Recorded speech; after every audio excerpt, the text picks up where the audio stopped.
Okay, welcome to our Wednesday night live stream. I am your host, Dana Morningstar, and this is a live stream that I try and do every Wednesday night.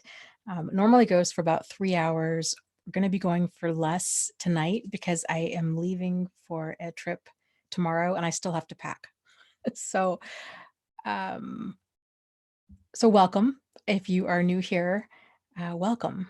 And if you are returning here, welcome. Zachary, Kenneth, Ellie Mae, Changing My Life are here. Hello, hello. What is new and exciting in everybody's world? Speculator is here. What do you guys think about this coronavirus? It's kind of a freaky time to be flying. When I bought the tickets, it seemed, it was only in Wuhan, China. And now it's spread, it's just everywhere. So I'm a little bit nervous because, yeah, yikes. So fingers crossed.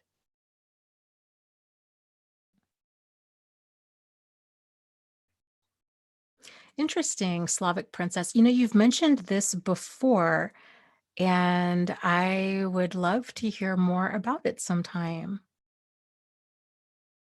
She says, I have been through hell and back with the most dangerous and risky shadow work, but I have purified my psyche.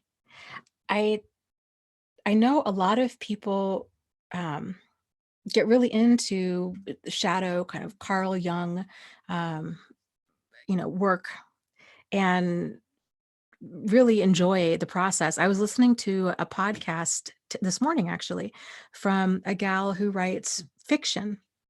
And anyways, um, she also talks about the process of being a writer and kind of, how she researches her books and goes around and does all these things. And she was working on a book having to do with the shadow, the concept of the shadow for mainly, I think, for fiction writers, exploring those deep parts of yourself and how that surfaces in writing fiction, which I thought that just sounds fascinating.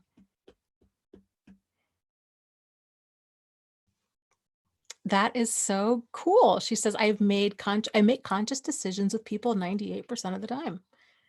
Very interesting. I will have to check it out. Zachary asks, let's see, Dana, would you ever do a live stream with viewers?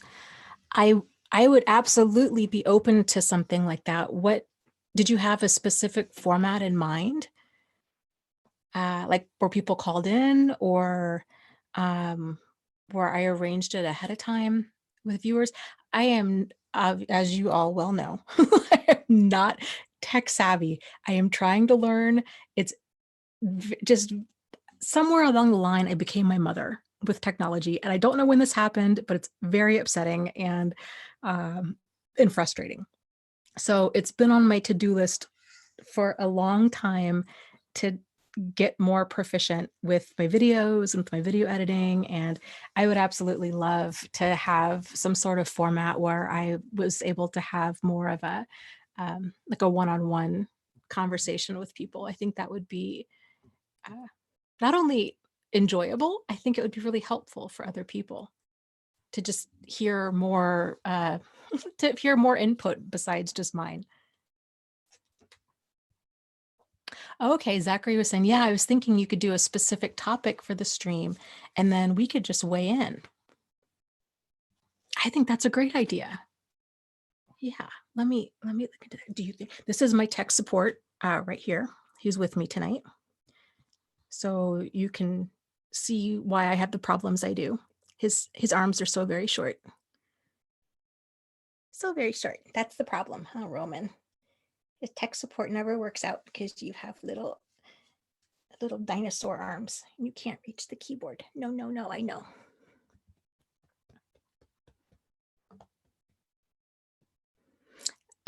Ellie says, Dana, you have my dream hair, but I can't do fringe because I have curly hair. This is straightened. My hair is pretty curly as well. And Yeah, it's quite the look, let me tell you, when it's curly with my bangs. It's like a very long mullet. It's a good look. It's a mood. It's a full mood.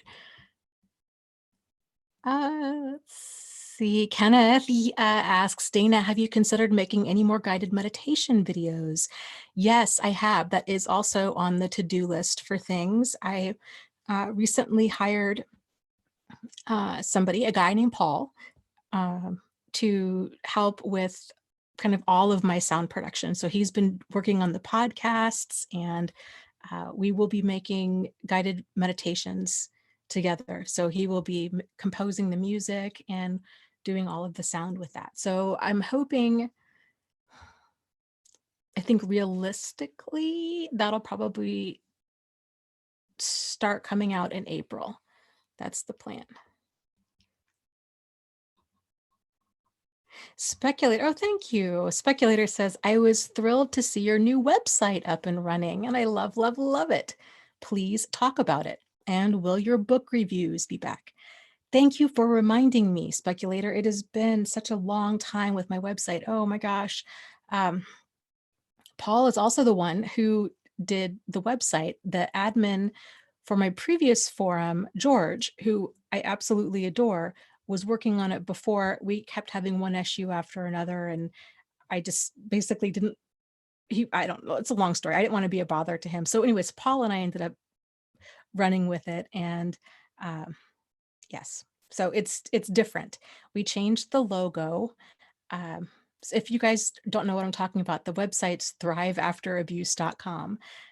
We changed the logo to a sunflower because I thought that was, I like the old logo a lot, don't get me wrong, but I like the new one too. So sunflowers always point towards the light, and I just thought that was very optimistic and empowering, and just kind of sets the direction of kind of what I hope my message can be for people, and yeah, the direction that we can head.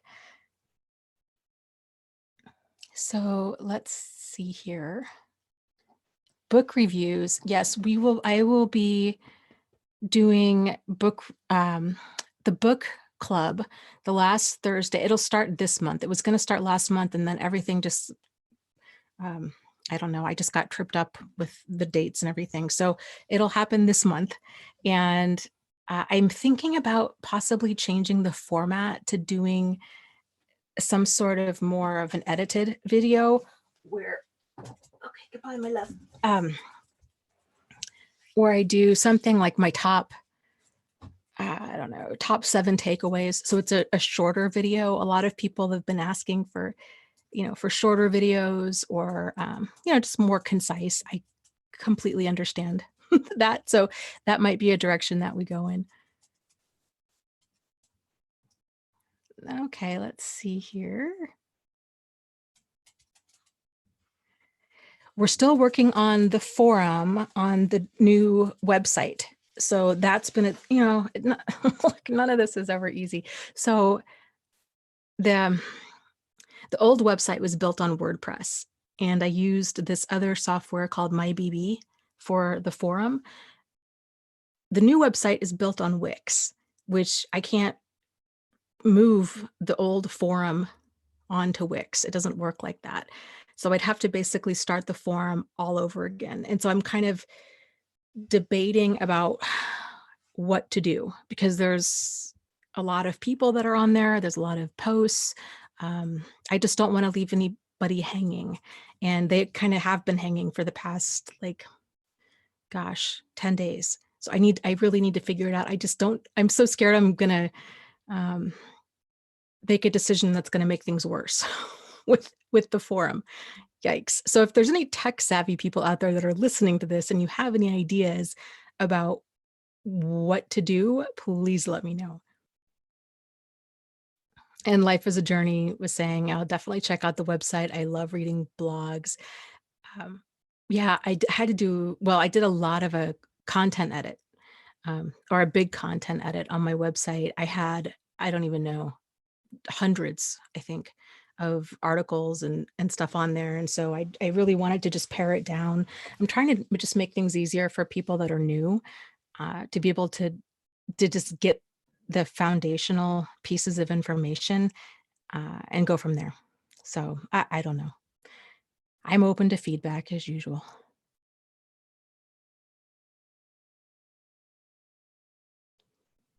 Let's see here. Yeah, Zachary was saying you could redirect the page to the new forum. Yeah, that's kind of what I was thinking. If I do that, then I'd have to move the old forum to a different domain because the thriveafterabuse.com is now with Wix, where before it was being hosted through HostGator. And if that makes sense. And so I would need to move the forum to its own domain, basically close the forum down, and then put something across the top of that page saying that it's been moved and this is the new URL, and then redirect people to the new forum and just start over from scratch. I don't know. I don't know. Laura, welcome. She says, "Hey, new to this whole thing. Do you ever talk to people one-on-one? There is just so much. It feels overwhelming, and I don't even know what questions to ask at this point."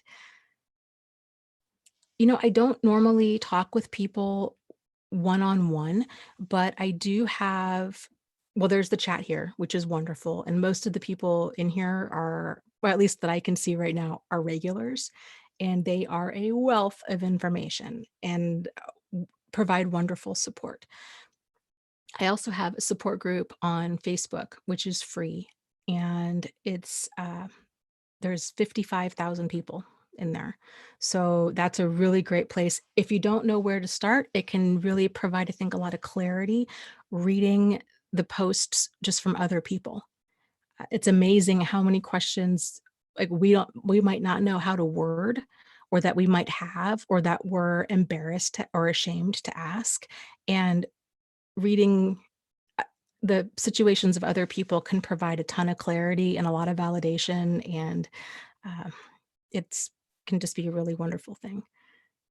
So if you're interested in that, let's see. If you go to my website, thriveafterabuse.com, there is a tab there. I believe it's called Get Support, and it has the link to my Facebook group on there.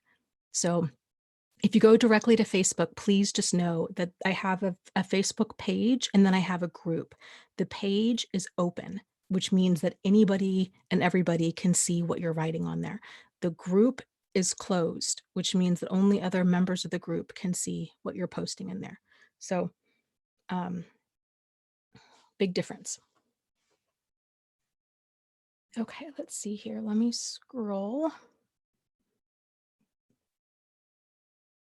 Yes, Xiao Yu. I think we have all been thinking about you over the past couple weeks here. She says, "Hello, Dana and everyone. I have good news. Girl, please tell us what has been going on with your life."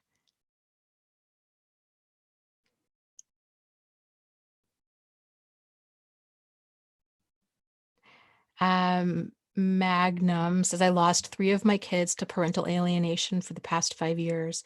So much to say, but just can't get in front of a camera." Yep, absolutely. I can completely understand that. Let me talk to a gal. I've hired 2 people this month. I am just beyond thrilled, and I don't know why it took me so long, because there are people that I've known for years. I guess I just didn't wanna, I don't know. I didn't know if they'd really want. It's one thing just to kinda help out here and there, but it's another thing to actually, uh, take on some of this stuff because it's just a lot. Anyways, so I'm thrilled to have them on board, and, um, one of the gals, we let me talk to her and see if there's a way that we can start, if she can start helping me to field questions, and then I can get a system down to where I'm answering questions. So let me chew on that for a little bit, and I'll try to come up with some sort of plan by next week, okay? Next live stream. Okay, let's see if Xiao Yu has. Okay, she did respond. She says, "Well, I thought about it very clearly. I've thought about my future and most importantly, my future. And it turns out I did not want to get married. I was not ever ready for this kind of attachment. So I said no."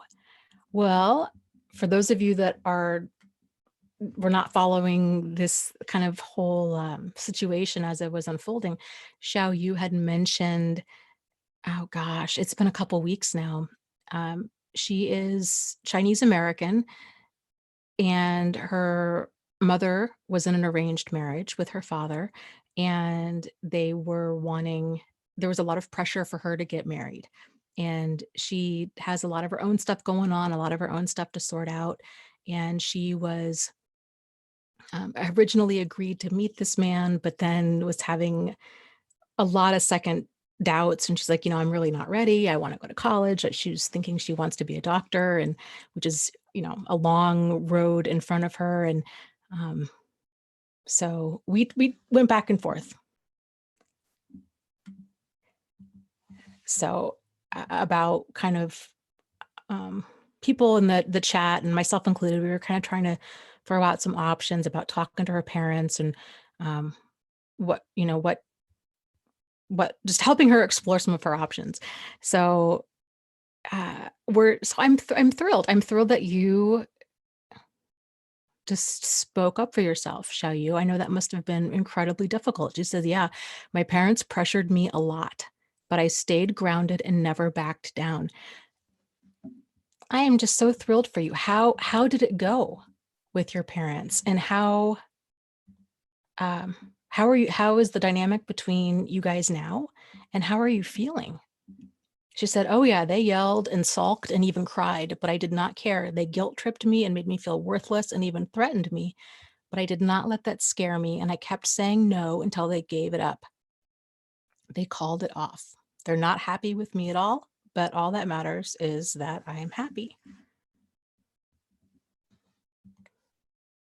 Well, that was a huge, huge step. Yeah, right? Jack says, "Wow, and you were able to weather all of that opposition and emotional manipulation. Congratulations, that's impressive." No joke. I second that wholeheartedly.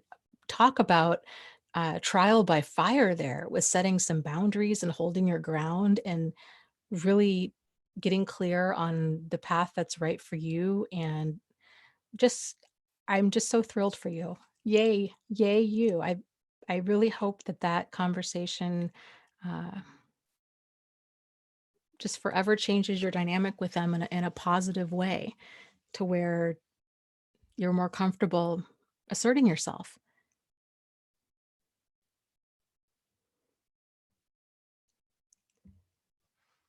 Okay, let's see. Let's scroll up here.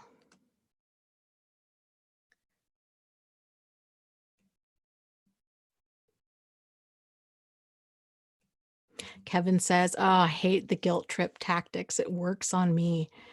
And man, it's really hard, isn't it? To just stand there and hold your ground when you've got people pulling out all the stops and tugging at your heartstrings like that. It is, even if you know it's coming, it can be incredibly difficult.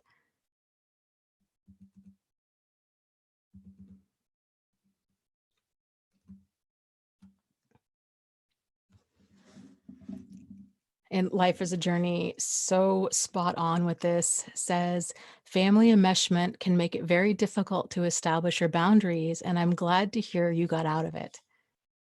Yes, absolutely. That's such a just a very empowering step.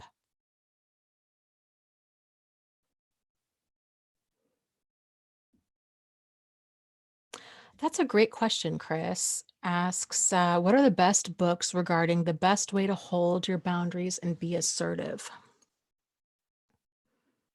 Hmm. I don't know. What do you guys think? I need to think about that for a second. The best way to hold your boundaries. I think the best book. Well, let me give you 2 great books on boundaries that I've really liked over the years. The first one I highly recommend for anybody that's kind of new to this concept, of boundaries. It's one of those things, I think we all have healthy boundaries until we realize that we don't. And that it can be difficult. We all have blind spots to our personality, and it can be really difficult to see areas that need work clearly, especially in abuse. If we've been the target of abuse and the target of ongoing manipulation, and if we've grown up in dysfunction, because that just seems like normal, and it can be very difficult. And I'm not saying that it's due to our poor boundaries that that's why we were abused. I'm not saying that at all, because that abuse can happen to anybody and they can erode your boundaries really quickly. But I am saying if you've been through abuse, I highly recommend going back to square one and just making, because there's damage that's done in ways that you haven't even most likely begun to realize yet. And it can take a long time to realize, "Oh my gosh, I didn't realize I was doing this or carrying this negative message around with me," or there's this whole process to healing is this really intense journey through personal growth.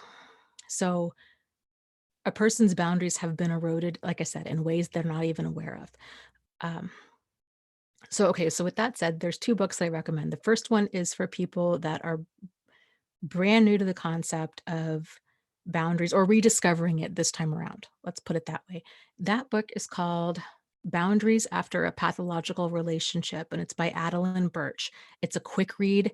It's concise. It's a 45-minute read.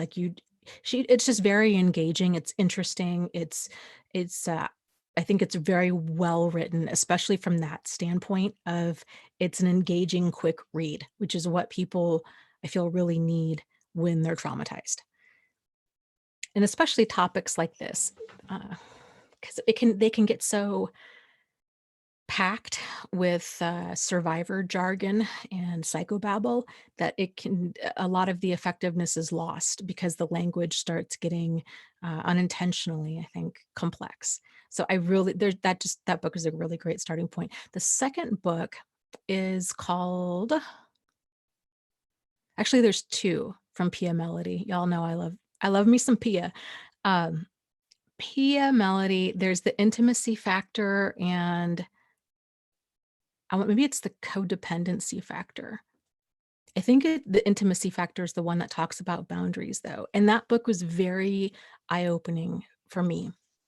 She's the only person that I've ever come across who spells it out, who talks about boundaries in a wide variety of ways.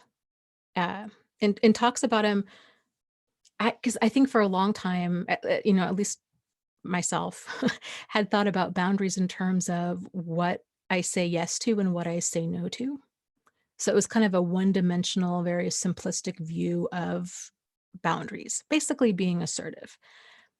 She just blows the roof off of the concept of boundaries. She talks about it in terms of uh, what we what we let in and what we put out, and that we have physical boundaries, we have emotional boundaries, we have sexual boundaries, we have verbal boundaries.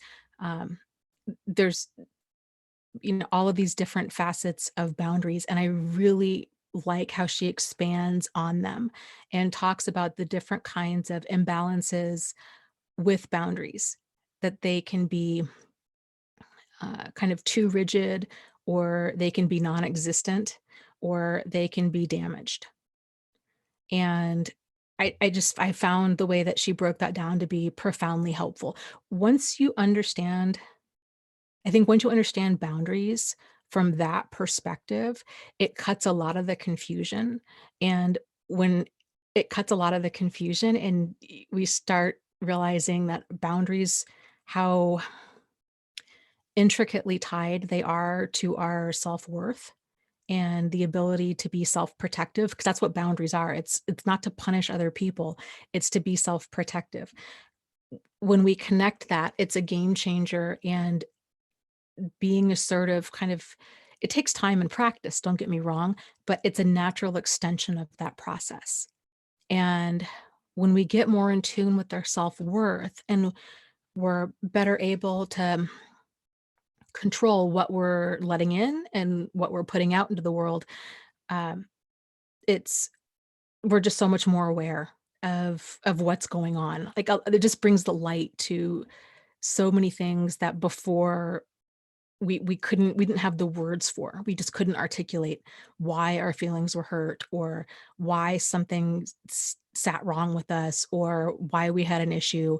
And being assertive, there's all this uncertainty with being assertive, or how to be assertive, or all of this. So, um, those 3 books, the 2 by Pia Mellody, Intimacy Factor, and I believe it's called The Codependency Factor, and then The Boundaries After a Pathological Relationship by Adeline Birch are where I would start. I just think they're absolutely smashing.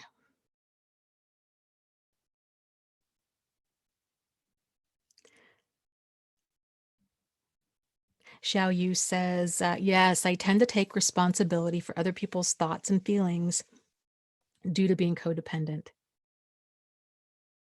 Yes. And that's a good example. That's one of there's so many ways, like those emotional boundaries that tend to fly under the radar, and that's one of them. It really is very illuminating like, when you study this topic. You're like, "Oh my gosh, that's a game changer." Like, I thought that was just me. I didn't realize that that was a sign of some boundaries that need work. Or where it can even be dangerous is, I think there's a lot of us, uh, survivors of abuse, especially those that that gravitate towards the helping profession, that are we feel like this is one of our strengths. Oh yes, I'm overly in tune with other people's emotions and thoughts. I can read a room, like nobody's business. The problem is that skill set tends, the skill set of walking on eggshells is it's a big red flag that somebody's been that somebody that you're used to walking on eggshells. So you've been around some sort of controlling, domineering person. You've lived in fear at some point in your life, because that's not normal. It's not normal to go into a room and to be so hyper aware of body language and subtle body movements and uh, tone and all of that. So, and this takes, like I said, it takes time and practice too, with the whole um, finding balance with that, with not feeling so responsible for other people's thoughts and feelings. Uh, it's hard, and it's difficult to sit there with our discomfort and to just sit there with it. That's a big part of breaking out of that cycle of codependency and people pleasing, is to learn how to sit with our own discomfort. And there are times, even with a conscious awareness of all of this, there are times, I'll speak for myself, that I really struggle with it. And there are times that I do okay with it. But we all tend to have these default patterns to how we interact with the world. And because every situation is different, it can catch us off, our behavior or our response can catch us off guard sometimes, oftentimes. So that's where the time and practice comes into play.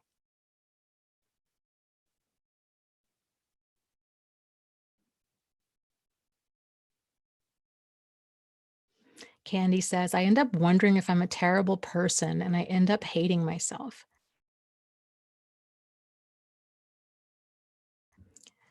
Well, I think that's fairly common for people that have gone through abuse of any kind. And I would say, to add on to that, another spin to that self-doubt and that question is people wondering, what if I'm a really terrible person and I just do a really great job at pretending I'm not?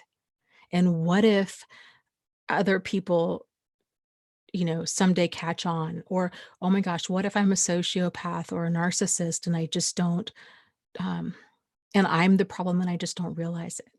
And then that starts causing them all kinds of anxiety and this whole, kind of internal and existential crisis of freaking out. So I guess here's what I would say with that is back it up a little bit and try to realize that all of us are on this, life is a journey kind of a thing. So I know it's so cliche, but it truly is a journey. And if we're on a worthwhile journey, then it's going to be a journey of self-improvement and self-development. And as you are moving through your healing process, and you're learning about boundaries and standards and deal breakers and assertive communication, and um, that's all great. That's empowering and that's exciting. But man, I tell you, it can hit a little close to home when we start going through like passive aggressive communication and passive communication, aggressive communication, um, all the less than desirable parts of behavior that we oftentimes associate with, um, if we're thinking about it in very kind of cut and dry terms, we tend to associate that with, well, that's abusive behavior. And a person's either abusive or they're not. Like there's no middle ground. And the reality is all behavior is on a spectrum. Not saying that it's, abusive behavior is somehow okay. But I am saying that as you go through this process, you will find things about yourself that you're like, I didn't realize I coped in that way. I didn't realize that's why I was doing what I was doing. I didn't realize man, um, that I was taking my frustrations out in a certain way, or that I was being uh, rude or um, impolite or verbally abusive or emotionally abusive, or that I was acting in ways that now that you know different, that you're horrified by. Totally common. I would almost be concerned about a person if they were going through this process and didn't see any of that within themselves, because the stuff's not taught. So it's not like there's these perfectly well-adjusted people walking around out there. That doesn't just happen. It's not just intuitive, and it's not just the result of um, a two-parent, happy, healthy, well-adjusted Norman Rockwell home. It's really not. This stuff needs to be taught. Just like if you were to grow up watching your mom or your dad balancing their checkbook, that doesn't mean that you're going to somehow magically learn how to balance your checkbook. Like certain skills, communication skills, all of the stuff, I just, it's not taught. It's not laid out like it needs to be. So it takes a lot of strength and bravery too, might I add, to even wonder this aloud in a chat. So I have to really give you kudos for that, because um, that's one of those fears that a lot of people tend to carry, and they're ashamed. Those fears of, what if I am a terrible person, can be buried so deep that it can take an awful long time for it before they get the courage to actually mention it out loud. So I think it's awesome that you were able to do that. I think it speaks volumes. Kenneth says, Dana, I hate the expression hurt my feelings because my uncle used that term to manipulate me. Is this bad? Let me get a drink of water here. Hold on just a second.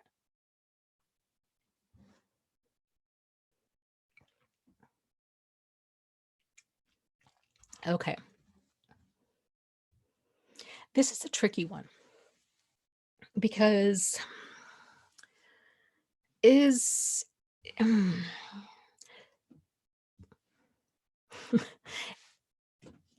on one hand, we are responsible for, like we were talking about earlier with boundaries, we are responsible for what we let in. And on the other hand, other people are responsible for what they let out. And that can be tricky. So when we say, you hurt my feelings, and here's the other thing with boundaries is because nobody else knows where another person's boundaries are. That's not to say that we all have this kind of, I guess it's more cultural. I was going to say universal, but it's really more cultural understanding of what appropriate behavior is. So those boundaries shouldn't have to be set. By a certain age, we know that it's not appropriate to, strip off our clothes and go running through the sprinkler. It's appropriate maybe when you're 2 years old, but not when you're 22 years old, unless you want to go to jail. It's not, little kids have brutal honesty and they will say all kinds of things. Horrifying when you're with a little child who says all kinds of things to strangers in the grocery store. But that happens because they're figuring out boundaries and interactions with others. Totally not appropriate if a person's, over the age of 6 and they're saying these things out loud. So there's a time and place for what people say. The hurting my feelings thing, this is, and that, like, I guess what I'm trying to get at is it's a tricky thing. So it's one thing, let's say, if I were to joke with you in some sort of way and my intentions were good, like I was just being sarcastic, I thought I was being funny, I meant to be funny, and and it hurt your feelings, um, then, even though my intention of what I was putting out there was good, it didn't land well. So if I have some degree of emotional awareness, I'll own that and then I'll stop joking with you in that way if I want to keep you as a friend, right? That's kind of what we do. The hurting my feelings, it's okay. It's okay for a person to feel how they feel. Right? Like people's feelings get hurt. That nobody has control or really over whether or not their feelings get hurt in the moment. What we do have control over is how deep we let that wound us. So if somebody says something hurtful, it's okay to have hurt feelings. It becomes a problem if we let that stuff in so deeply to where it negatively impacts our self-worth. But with that said, our feelings are our responsibility too. So while another person, they might have said something, that we find inappropriate, that, boy, that did not sit right with me. I really had kind of shifting the statements around to I statements and saying, you hurt my feelings. I had my feelings hurt. Then that way we're owning it. Like, I had my feelings hurt. I don't like to be joked with like that. I am not okay with that. What the manipulative spin to that is you, the shaming, the blaming. You hurt my feelings. You did this to me as a means to not teach, but to punish and to control. Let me back up a little bit. I was having a good conversation with somebody the other day, and we were talking about the difference between discipline and abuse. And we were going back and forth, trying to kind of sort out a good way to differentiate the two. And we came up with disciplining somebody. You could say correcting somebody. Being solutions oriented is about teaching. It's about teaching somebody that this is not okay with me. I am not okay with being joked with in that way, being talked to like that, being looked at like that, being whatever it might be. We're teaching them. This is where my boundary is. Abuse is where, instead of assertiveness, because discipline is about, or correction is about assertiveness. It's about being solutions oriented. Abuse is about punishment. It's about shaming. It's about blaming. It's about hurting the other person. I'm going to make you pay, kind of thing. That's the line. That's the difference there. So when we're being assertive with another person, if they're saying, oh, well, you really hurt my feelings, we can choose if our intent, the thing is this, we can get easily tangled up in like the semantics of it. Because if we might want to say, um, and a lot of people that are chronically invalidating will say, well, I'm sorry you feel that way. Right. So we're not owning their feelings, but there is some, that's a very tactless way to go about it, but there is some validity to that. So a tactful way would be to say, my intention was not to hurt your feelings. And then to try to find kind of, I don't know, to rephrase what we were doing, or to to kind of be more solutions focused to it. But if their feelings are hurt because we're setting a boundary, then that's a manipulation. Because again, our boundaries are about being self-protective. It's not about punishing them. It's not about any of that. So if they're hurt because we said, no, you can't uh, sleep in the same bed as me, or no, I can't, pick you up and drop you. I can't take you to work tomorrow, um, because you lost your license or whatever. If we're saying this doesn't work for me, and we're saying it tactfully and we're saying it assertively, and they're saying, well, that really hurt my feelings, or I really thought you were a better friend, or I thought you loved me, that's manipulative on their end. And we don't have to own that. And so once we get more clarity on where that line is with us, with control, like what we have control over, what we don't have control over, what is an appropriate degree of accountability and responsibility, and what is an inappropriate or enmeshed or blurred sense of accountability and responsibility. Once we're able to sort these things out, we see it much more clearly. And when people try to use those statements to guilt us into doing what they want, it just slides right off. It's sort of like when a 2-year-old or a little kid tries to guilt you. You won't get them a toy, you won't get them a cookie, and they throw a fit and they pout and they cry and they look at you and they tell you that they hate you. It can be heartbreaking.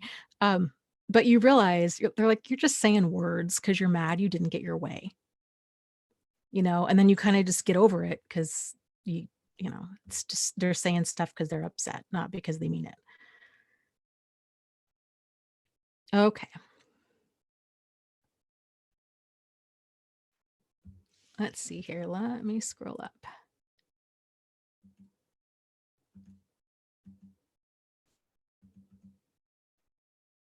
Huffle Mom says, yeah, abuse is about controlling others. Assertiveness is about controlling yourself. Sometimes I say, I didn't mean to hurt you. And they say, but you did. How do I respond?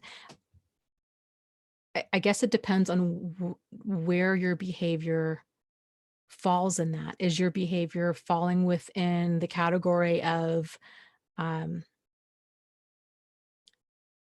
what is reasonable and appropriate, or was it crossing a boundary? And was the boundary that it crossed, I guess, whose boundary was crossed? Was it yours or was it theirs? I guess I would need a little bit more information. If they say, um, you hurt me, even though you say, "Oh, wow, I didn't mean to hurt you," and then they say, but you did, you could respond, uh, if it's a line that you crossed and you're owning it and you're like, you know what, you're right, like what I did was not cool, it was not appropriate, it was over the top, um, I'm sorry. I'm sorry. My intention was not to hurt you. I thought I was being funny, or I, uh, my tone, my approach was just wrong, and I apologize. It won't happen again. So there's some sort of meat to that apology. It's not just empty words. It's, you know what? I'm going to own it. Yeah, I stepped over the line. I didn't realize that line was there. Now that we're talking about it, I totally see how that would be a line for you. I feel terrible. I will make every effort to not have this happen again. And then you don't. And that's all any of us can do. Uh, let's see here. Let me scroll up.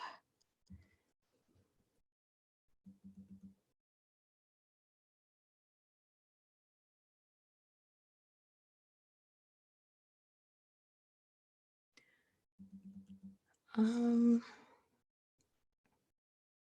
that's a really great point, Zachary. He says, the difference may also be that assertive people communicate their boundaries while respecting other people's boundaries.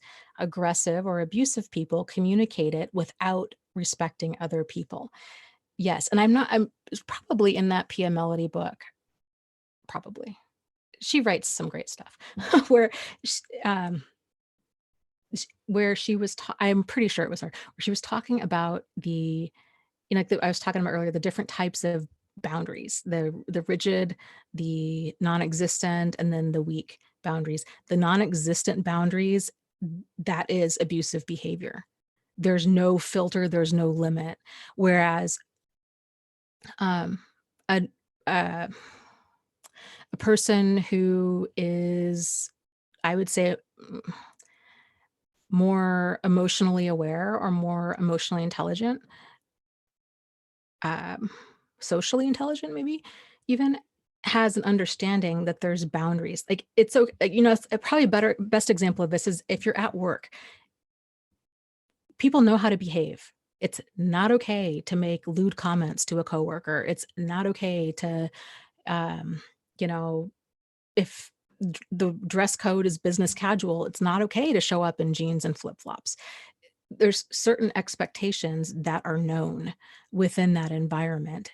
And, um, when those lines are crossed, that person really has boundaryless behavior. This is why boundaryless behavior is such a red flag because it's so outrageous. It's so inappropriate. It's so over the top that that this is one instant. This is the only, right now, this is the only instance you're seeing of this surfacing. There will be others because this kind of behavior should be a given. If we're having to explain the basics of adult behavior to another adult, that's a big problem. So I was reading something the other day. I don't remember. I was talking to somebody the other day. I don't remember. It all blurs together. And they were talking about a coworker who was making lewd comments and, um, how they should handle it. And all of this stuff. And that's the problem with behavior like that. It's so outrageous that it really shows a complete lack of judgment and insight. And that carries way past just being sexually inappropriate. You've got to wonder too, how is this person with customers? How do they handle their anger? How do they handle their frustration? How do they uh, handle working as a team? Like if they're showing that they don't know certain basics, like it's just such a huge problem with, this is why physical abuse is so dangerous. And in my book, it's not workable because you're dealing with a person that has boundaryless behavior. The vast majority of us know it's okay. You can get upset and you can get frustrated, but it is outrageous. Like it is way past the line. If you throw something, if you spit, if you hit, if you kick, if you shove, if you, um, you know, if you think it's okay to beat up somebody because you're upset, that's a huge problem. It shows a complete lack of impulsivity and a lack of impulse control. And again, the ability to moderate our behavior. We expect a child to have this handled by the time that they're in first grade. That's how big of a deal this is. So if you're dealing with, an adult who doesn't have this down, that's scary. That's terrifying. That's terrifying stuff. And we really put ourselves at risk if we think that we're gonna, uh, try to reason with them and teach them how to behave. I really feel that verbal abuse it falls into that category as well. Because again, people know, like, they, if they've held a job, they know. Again, you can get frustrated, you can get angry, uh, but you don't yell and cuss and throw a temper tantrum.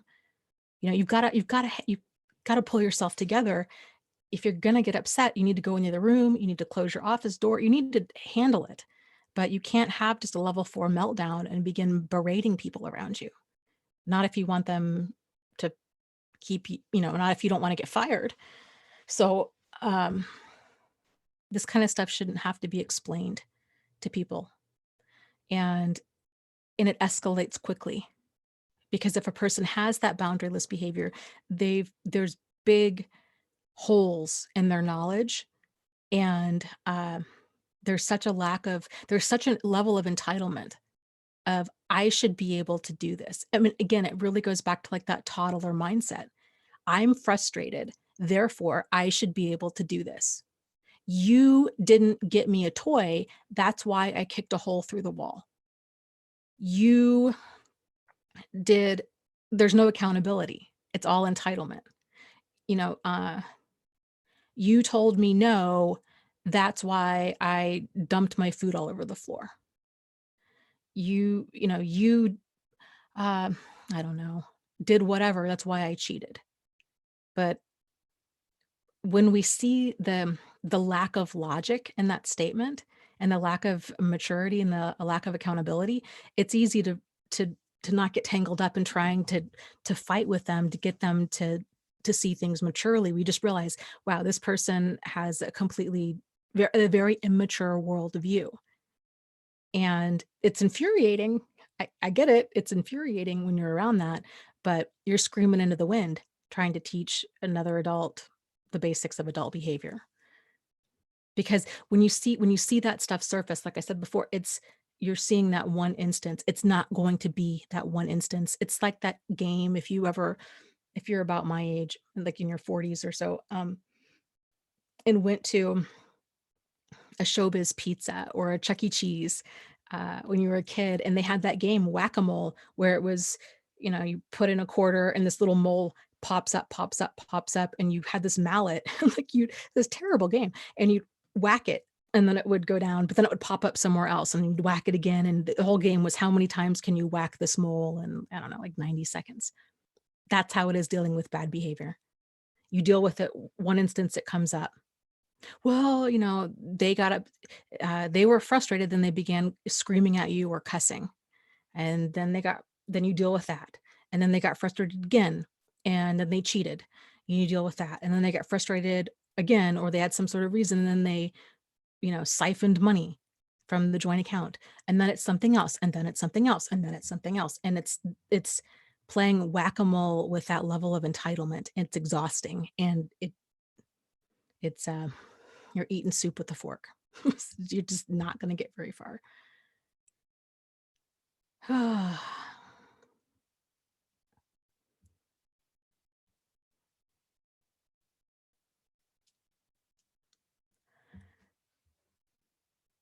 Let's see here. Let me scroll up.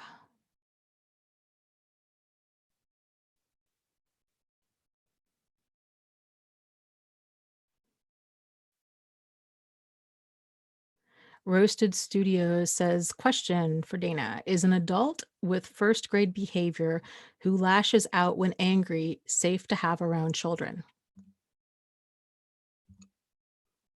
I would say no.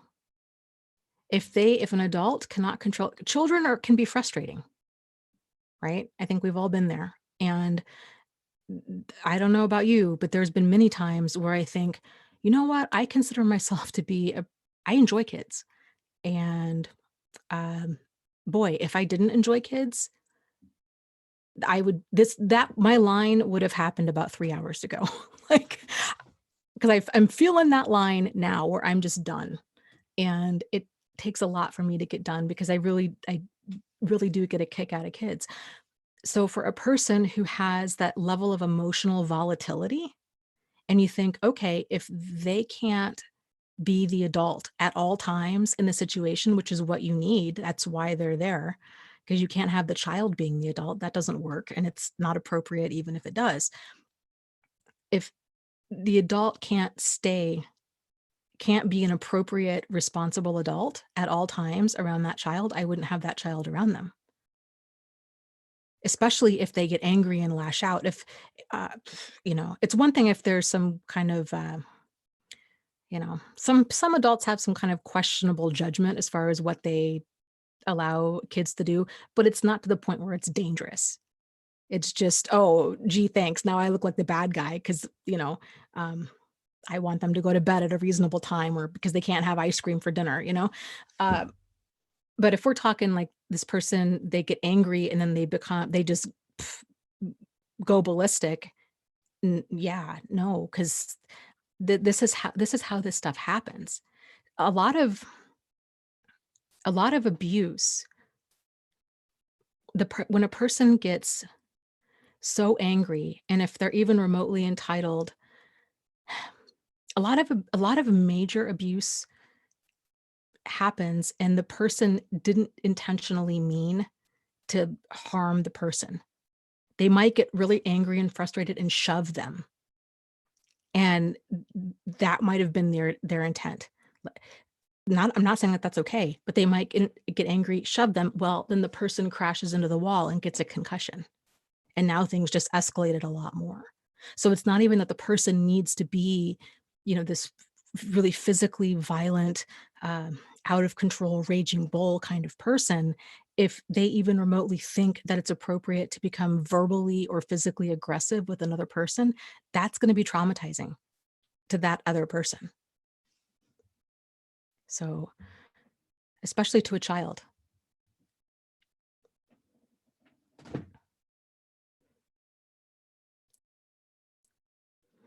Roasted Studio says, "Yes, I agree. That's how a lot of this abuse happens when someone gets angry and isn't controlling their behavior." Some abusive people are more controlled and methodical and, you know, um, what's the word I'm looking for?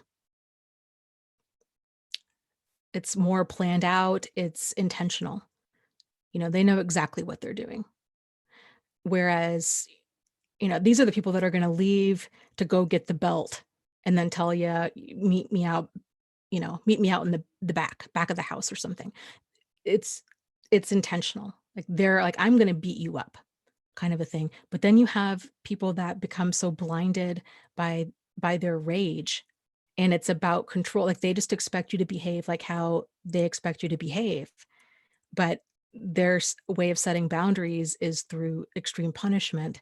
Um, that can escalate quickly. I can't tell you how many times I've heard from abusive people that and from their targets that they didn't mean it.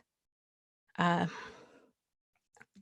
and this is how it can be so confusing. So a lot of targets of abuse are like, "Gosh, you know what? This my significant other is not like a physically violent person. We just happened to be really in a bad fight one night, and it was about whatever topic. Things got really heated, and then one person got shoved, and they fell and they broke their wrist, or they fell and uh, you know, let's just say they broke their wrist. Well, then the person that did the shoving gets upset because in their mind, they didn't mean for that to happen. Well, it doesn't matter that they didn't mean for that to happen. That's the kicker, because things happen when you become physical with another person that we don't know. That's the thing. Like, you're still responsible for breaking their wrist, even though you didn't mean to break their wrist. But for the target of that behavior, then they feel bad and guilty. Like, well, gosh, I was participating in this fight too, and it escalated. And they shoved me. I know they didn't mean to break my wrist, but this was still the result. And then they have this whole mix of emotions of who's responsible for what. It's very confusing. And that's a dynamic of abuse that's not talked about often enough, frankly. So, okay, let me scroll up here.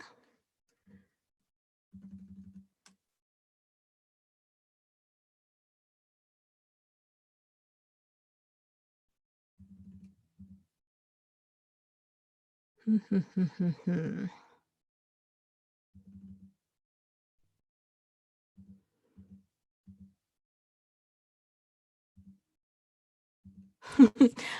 Missouri cowboy. Welcome. He says, "Howdy, everyone.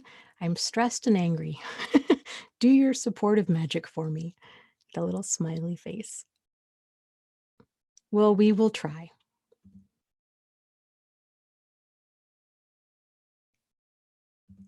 Let's see here. Scrolling, scrolling, scrolling.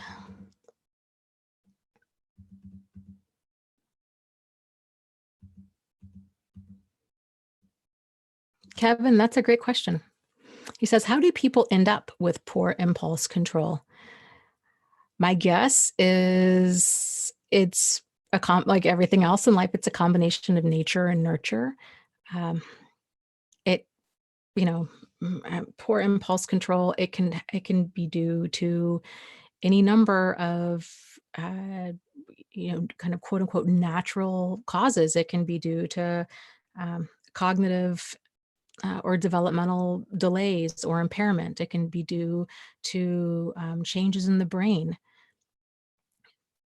It can be due to trauma, where a person has unprocessed trauma and they are just a live wire. That happens to a lot of survivors, where it's very common for them to be highly reactive after abuse and to stay highly reactive until they actually work through their pain.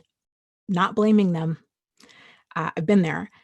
The challenge with it is we can there's not enough of a formalized process with how to process pain that a survivor can get into therapy and stay in therapy for years and isn't able to get the results that they're hoping for. So, I mean, that can be part of impulse control, ADD, um, uh, uh, different, hormones can play a part in it. Low blood sugar can play a part in it. Medication side effects can play a part in it. Um, from the nature perspective, it can be, if a child's raised in a home, and this doesn't help, it really doesn't help anybody. I think the vast majority of the time, kids that grow up in severe dysfunction are going to come out severely dysfunctional in one of two ways. Either they're also going to have that boundaryless behavior, or they're going to feel overly responsible for other people, and they in turn are going to become little adults and become feeling very responsible for everybody around them, be caretakers, be caregivers, um, that kind of thing. So, you know it's there's only so much chaos that's allowed between any two people. That's one of the few truths I feel that is valid in life. And even kids pick up on this because there's such a strong biological need for us to feel safe, for human beings to feel safe, that if there's chaos in an environment, which generally is due to dysfunction, poor impulse control, or non-existent boundaries by at least one person, other people tend to unconsciously, subconsciously substitute that in order to provide a degree of stability. And they do that by overcompensating, taking care of others, or they might, I think a lot of, um, I would guess that a lot of like OCD, like anxiety disorders, and the need for um, control and safety stems from that. When a person's in such an out of control environment, they either also become very out of control because that's how they've learned to handle their frustration and anger. That's how they've learned to communicate with other people. Instead of being assertive, you just get loud or you get aggressive, and whoever gets the most aggressive wins, kind of a thing. Um, or they go the other way and they become super people pleasing as a way to keep their environment safe and predictable. Okay, let's see here.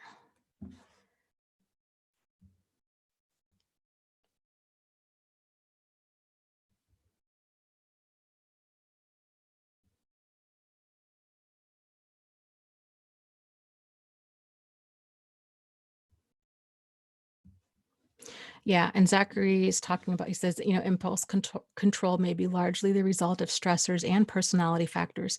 Someone who is dishonest, lazy, low in compassion, and prone to things like jealousy, these things tend to cluster together.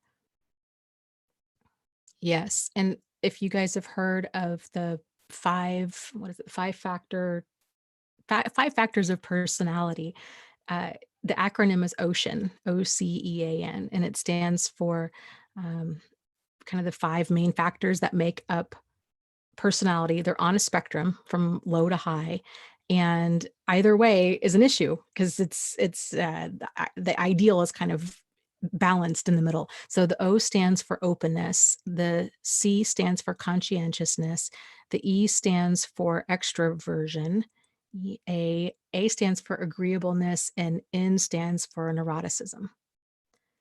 So it's interesting when you look into it, and you can kind of to think about your own behavior in terms of these five factors, and where we all have our strengths and weaknesses, right? So we're like, oh yeah, okay, maybe um, score uh, decent level on openness, but not so much on extroversion or conscientiousness. Um, you know, poor time management, poor planning, certain things like this. So it's interesting when you start kind of examining your own behavior from this lens and other people's as well. And you're like, wow, boy, my mother is really high in conscientiousness. And I'd say like, neuroticism too. I love you, mom. But you know, we'll focus on conscientiousness, really high on conscientiousness. Whereas other people, myself included, can really struggle with staying conscious of all of these things. And she does a great job with organization and keeping track of things and all of that. Anyways, so it's interesting to just kind of think of things this way. Okay, let's see. Let me scroll up.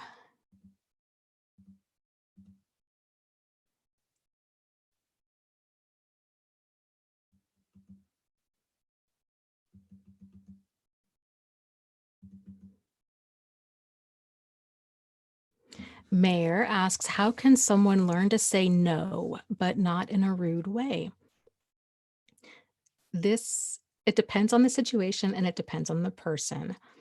This really takes time and practice, and it can help to rehearse this ahead of time. Even if you don't have a lot of time, uh, to give yourself breathing room. So the first step really in being assertive is to break the pattern that you currently have, which all of us, our whole life is just a series of habits that are strung together. So if we want a different life, we have to start by changing our habits. And then I think seeing our behavior in that way can be helpful, and hopefully can give us some more compassion for ourselves along the way, because it's not like this moral, uh, shortcoming. If we don't change at the drop of a hat, it's ingrained. Um, it's that, what is the saying? The neurons that fire together wire together, and that's the core of behavior. I mean, once that path is carved in our brain, it's difficult and awkward, and we feel clumsy to create a new path, even if that new path works better for us. So the first step in creating a new habit is to bring space into that, to interrupt that pattern, that knee-jerk reaction, the way that we have to reacting to things. So let's say, for example, if your boss tends to ask you to work weekends and you don't want to work weekends. So then you're like, okay, I got to figure out a way to say no to this. If your boss is continually, coming by your desk or catching you at lunch or however he or she's doing it, and it's knocking you off guard, most people, when they get knocked off guard, they might go into freeze mode and they might stay there. And then their default might just be to say yes. It might be to slip into that people pleasing behavior. So if that's the case, you can, instead of practicing saying no, practice saying something like, I need to get back to you on that. I just need to get back to you on that. Like, that's all you have to say. I need to get back to you on that.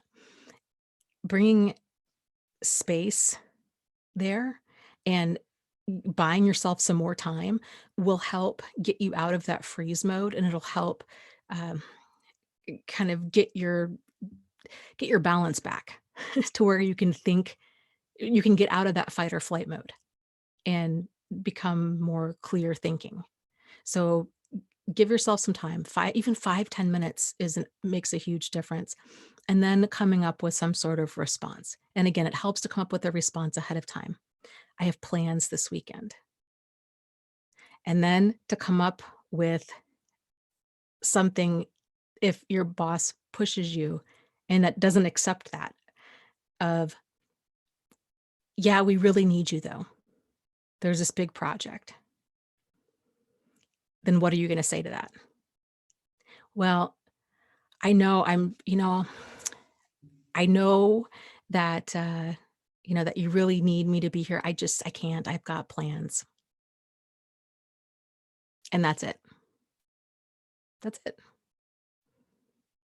So, so as a review, so there's 3 things. The first one is bringing space to your response to them. Saying something like, "Let me get back to you on that." Regardless of the person, "Let me check my schedule and I'll get back to you on that." Uh, then maybe writing down somewhere a response. I can't, uh, I can't do that. I've got plans this weekend. And then coming up with a response if they want to argue the point with you. You know, gee, I can't. I've already committed to something else. I need to do this. And then letting it go. It's difficult. It's difficult to sit there in discomfort like that. This is the part that takes practice. So, um, yeah, I have found that just the response of "Let me get back to you on that" is a great response for like the vast majority of situations when people are asking something that you would need to say no. Even if somebody is being creepy, if you're dealing with a creepy coworker who's coming on to you and um, making inappropriate comments, you don't need to have this like wonderfully canned response uh, to them. And the thing is, we can get so upset with ourselves when we don't handle situations so flawlessly. It's so easy to think, when we hear about another person in the situation, a coworker makes a lewd comment, and we think, well, did you set him or her straight? Did you say this and that? Some people, a lot of us, tend to go into freeze mode and we don't say anything. And we just stand there because we're just got so much adrenaline. It's like a deer in headlights. We just don't know what to say or do, and we panic. Whereas other people tend to go into fight mode. They can become very aggressive, they can, set a person straight, no problem. And they're very quick thinking. Whereas other people panic and they just run the other direction. The responses, how we handle stress like that, it's not a conscious decision. Our brain tends to default um, it tends to prefer certain ways of handling stress, and it tends to default into that. Training ourselves to do something different takes a lot of time and practice. There is no shortcut to that other than time and practice, and kind of doing a post game day analysis. So after the event happens, reviewing with yourself what went right, what needs improvement, and why. What worked, what didn't work, and why. And continue. And there's no judgment there. It's just we're doing this autopsy of this event that happened, so we can better understand it, so we can do something different and better next time. This is something behind the scenes, with a lot of physical trauma. So, like crash cart teams in hospitals, for example, do this a lot. They practice not only their skills, they practice working under pressure. They practice communication. And then they have this, after the event analysis of who played what role. They divide. I mean, it's very systematic, and there's a lot of analysis that goes on because there's a lot at stake.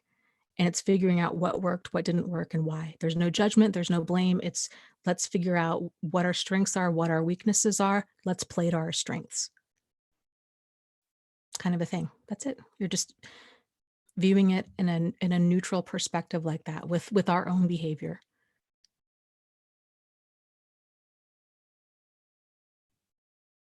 Okay, let's see.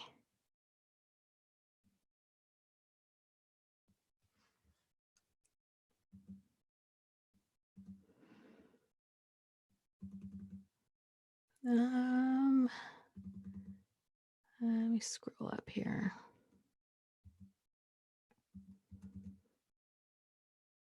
Solely says, yeah, instead of being passive aggressive and saying, well, oh, wait, are you saying that that's passive aggressive? Oh, Solly says, well, shouldn't you just be upfront from the beginning and just say no instead of being passive aggressive and saying, let me check my schedule? Saying, let me check my schedule isn't being passive aggressive. That's buying yourself some more time so you can gather your thoughts and come back with some version of no. And it's what a lot of people need to do when they're first learning how to be assertive, because being assertive can cause such an extreme stress reaction in a lot of people, especially people that are on that people pleasing side of the spectrum, that they go into fight or flight mode. They don't know how to handle it. They literally cannot talk. And this is the cognitive changes that happen when we go into it's fight, flight, or freeze mode. And it's the brain. It just that logic and critical thinking part of our brain, when we go into fight or flight mode, it goes offline. So we're not thinking clearly. This is why people panic and they do things that don't logically make sense, because they're not thinking with that part of their brain. They're thinking with that instinctual part, the instinctual part of their brain. So, passive aggressive would be if somebody asks you to do something and uh, we were to say yes, that would be passive. But then the aggressive part would be then we do the job really terribly, or we gossip or talk trash about the boss. So we're passive in that we're like, okay, we're being ingratiating and overly agreeable. We're quote unquote going with the flow, but that aggressiveness is that, well, I'll settle the score. I'll work weekends, but I'm gonna take home a whole box of office supplies, right? I'm stealing basically a whole box of office supplies. I'm going to settle the score. You want me to work for free? Instead of confronting you about it or voicing my frustrations, I'm just going to make this work for me because really, frankly, you owe it to me. That's passive aggressive. That's the stuff that we're trying to avoid, because that's you know it just creates that whirlwind of dysfunction and gets deeper and deeper. And it's when we're having um uh if we're trying to handle situations in a non-functional way, that's a problem.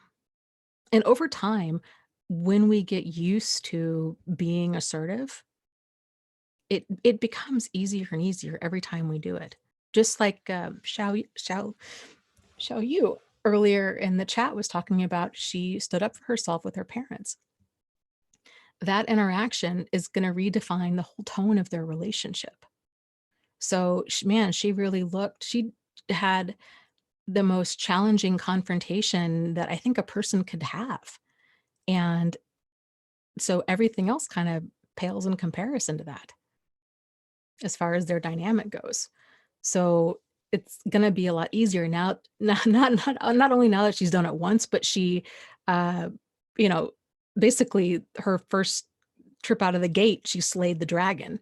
And now everything else is going to be a walk in the park, um, or maybe a walk through a dark forest. It's still going to be kind of scary, and but it's nothing like standing her ground the way she did.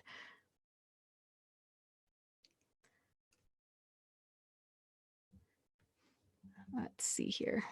Let me scroll.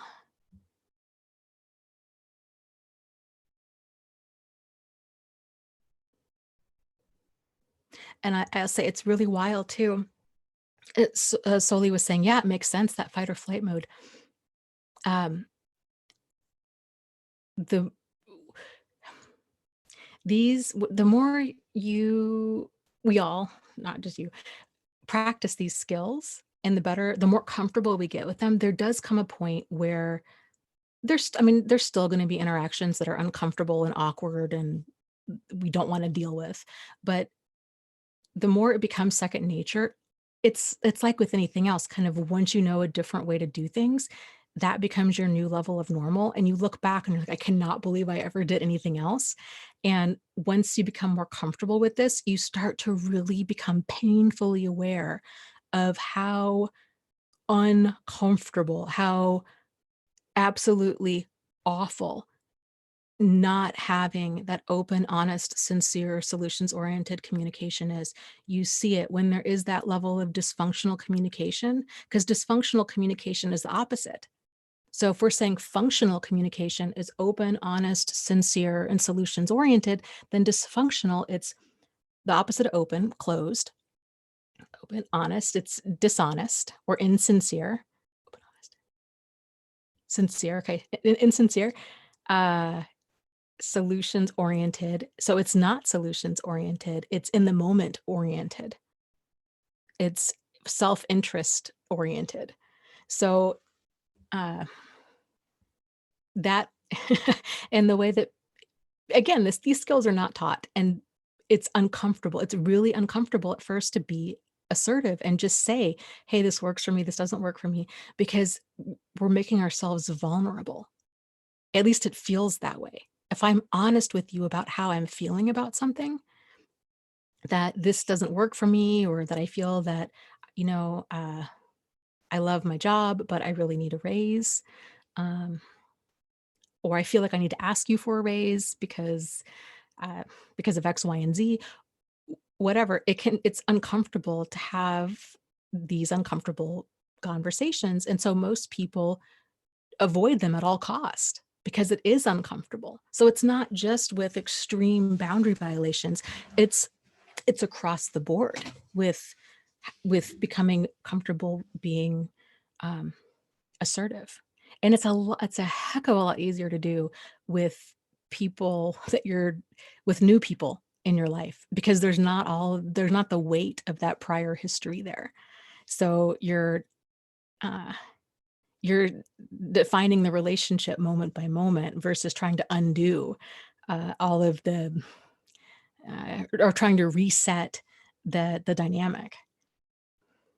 So, but yeah, once you're aware of dysfunctional interactions with others, it feels as toxic as it is. It's the feeling of I've got to get out of this. Like, I cannot believe I was around this for so long. How did I not get profoundly sick? Um, or you think, well, God, no wonder I was so sick, right? Or no wonder I was always anxious and depressed. My God, it's like living, it's just living in poison, because you're always in fight or flight. You never know where you stand. And uh, this is frankly with anybody that doesn't have assertive communication. If anybody's passive, they're not being sincere. They're not emotionally safe. And that registers on some level. If they're being aggressive, not emotionally safe because they're unpredictable. Passive aggressive, it's the same. So we feel safe around emotionally safe people, and other people are emotionally safe if they're able to let us know how kind of they're emotionally safe if they're able to let us know what's going on with them, and to communicate tactfully. It doesn't mean that we're going to agree all the time. It means that we're going to handle disagreements and hurt feelings with tact and grace and compassion and take it seriously, not invalidate each other or say things with the mindset of, um, an argument. Who like winning an argument means destroying the other person. Like there is no like there is no thought of I need to win this argument. It's more of a uh, I am hoping that you can see my point of view and I'll try really hard to see your point of view and we'll work towards a solution. But it takes two people with open, honest, sincere, solutions oriented communication to go in that direction. Okay, let me see. Mayor says, "Oh my goodness, it is 3:48 in the morning here in Munich. I just wanted to wish everyone healing and light and love. Thank you for helping me out. I will try to say no and stand up for myself. Much love and good night." Good night, Mayor. Sleep tight, and we will see you next week.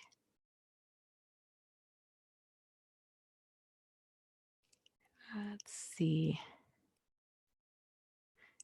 Enchanted Order Art says, 36 years of being around toxic, abusive people, and then 4 years alone with the one person who has been safe has shown me how much abuse I put up with my entire life.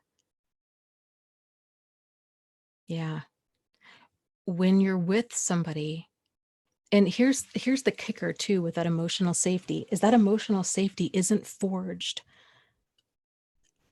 primarily during the good times. It's forged during those times of hurt feelings and um, inadvertent boundary violations and um, disagreements.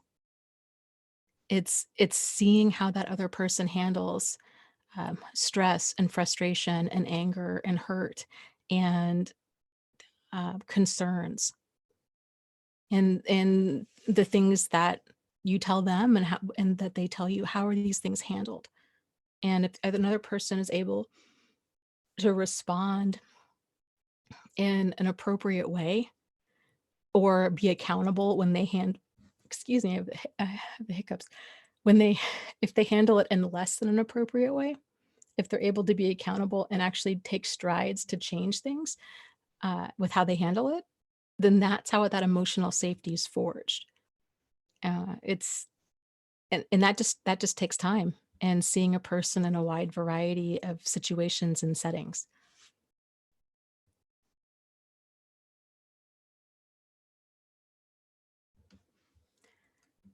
Let's see here. Let me scroll up.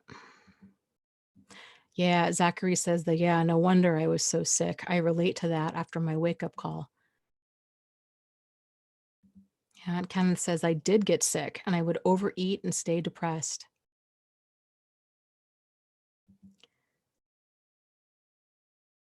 And he says, and my uncle would call me fat. Yeah, it's your uncle. Your uncle's behavior is from what you've said on here is boundaryless behavior and it's inappropriate. And I would think that if he was in the other seat or the shoe was on the other foot, he would have the same response. He would have his feelings hurt. I mean, insulting somebody and putting them down isn't helpful. I mean, it's just so outrageous that somebody would treat especially treat a child like that.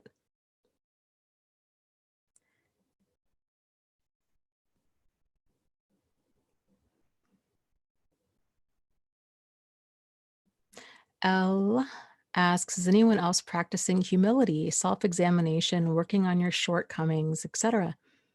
I found that really helpful in building confidence. It trips me out when I just focus on the flaws of others. Absolutely. I would add to that because actually let's talk about that for a little bit. I think there's a lot of survivors that do explore um, humility and um, are own shortcomings, and we can get very do a deep dive into self-help because we're wanting our lives to work and we're wanting to turn over all of these stones and figure out, kind of what makes us tick and how we can improve and this kind of thing. There's a lot of value in that. Don't get me wrong. There's nothing wrong with that to a point. I I really feel what more so than anything, what's confidence building is achievement. So it's actually taking actions in the direction it's the results. It's taking action in the direction that we want to head and seeing the fruits of our labor. That builds confidence. Competence builds confidence, and confidence builds competence. So there's just this you know self-perpetuating cycle there. That's how self-esteem is really built. Walking around thinking, you know um, I'm capable, I'm competent, just kind of saying these things, but not having a foundation on which those beliefs exist. If there's no foundation for that self-esteem, then it's delusion. So that's where I think that's the tricky part with self-esteem is that term is very nebulous and it's used in a wide variety of ways. Personally, I find it more helpful to think of self-esteem as more of being related to achievement. And I don't mean that achievement in like this unhealthy, life is about, setting goals and achieving them kind of thing. I mean, um, living like a self-directed life where we're in the driver's seat and we're moving forward in the direction that we feel we need to move, kind of a thing. It's important. I guess the point of that too is to see. I think it's just as important to notice what you're doing right. That can help build confidence because it can be very difficult for a lot of survivors of abuse um, to focus too much, to think that they need more humility or that they need to focus on more of their shortcomings and that they need to continually work on these. When reality is, I think they might even get farther ahead if uh, if they were to focus on their strengths and then double down on those. Because we all have strengths or weaknesses, but I mean, certain weaknesses or shortcomings, you could spend a ton of work and the needle's just not going to move very far. So, like, there kind of comes a point where it's like, this might just not be my strong suit, and that's okay because these other things are. And so I'm just going to double down in these areas and try to make the weaknesses at least where I can kind of, limp by or outsource them. So, yeah, it's my 2 cents on all that.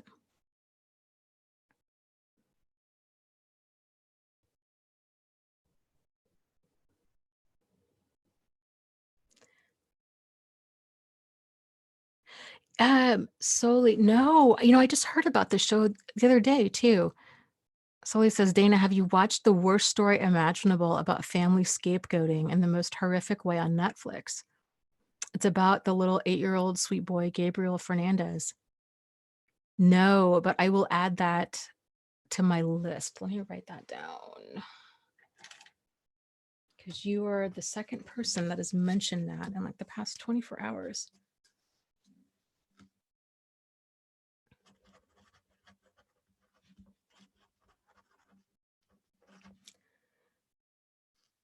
Gabriel Fernandez.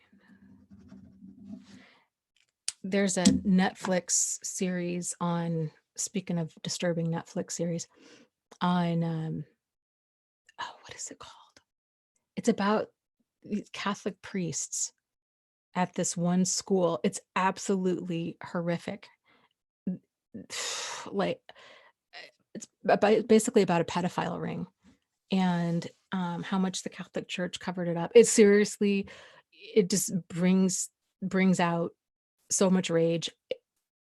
And I would think probably most people, at about halfway through it, I was just so angry.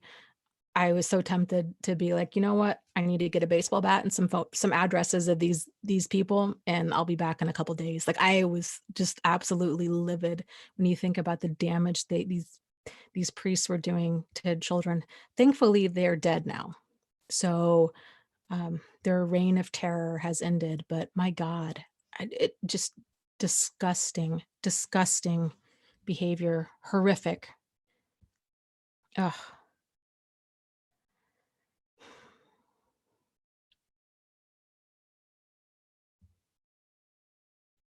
Yeah, E-Rock says, I think I scrolled past. I was intrigued, but I couldn't bring myself to watch it. That stuff disgusts me.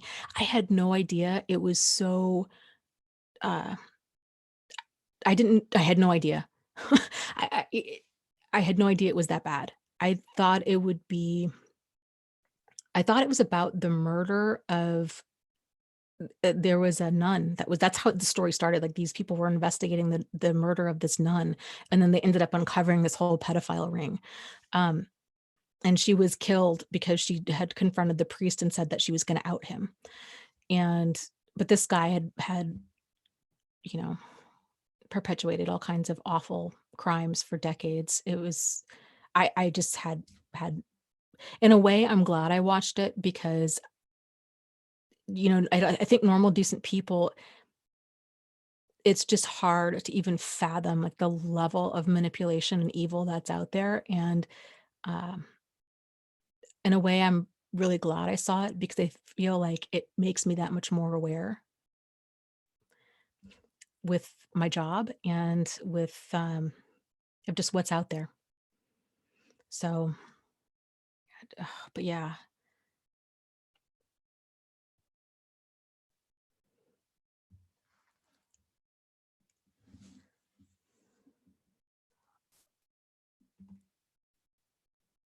Mm. Soli says, "Yeah, I saw that too, I cried." Yeah, that kind of stuff, it just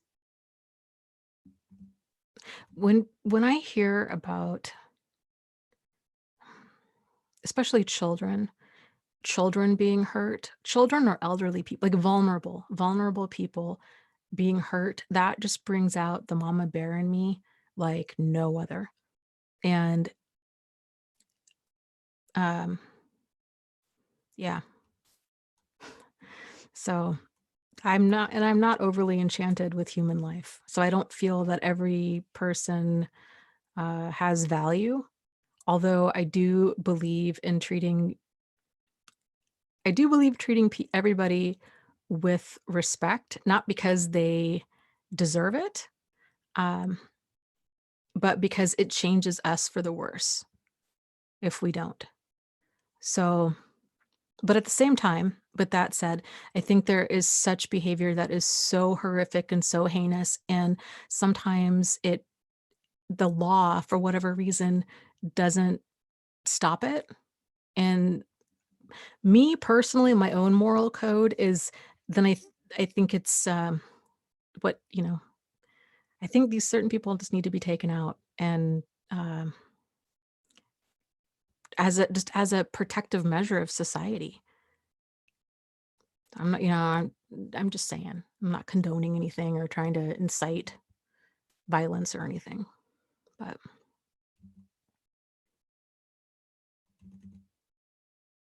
people say, I hear too, like, oh, well, you're killing the killer because killing's wrong.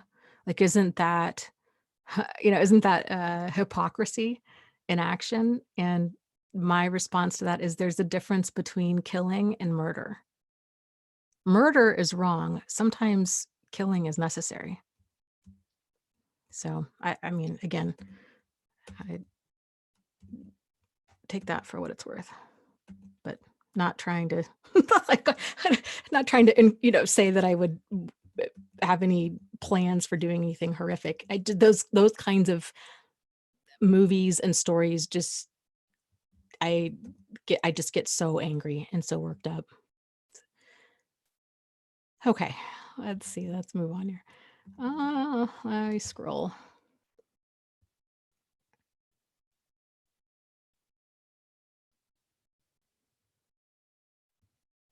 Camille says, are the narcissist parents often aware that there is something wrong? I think it depends on the level of emotional maturity of their parents.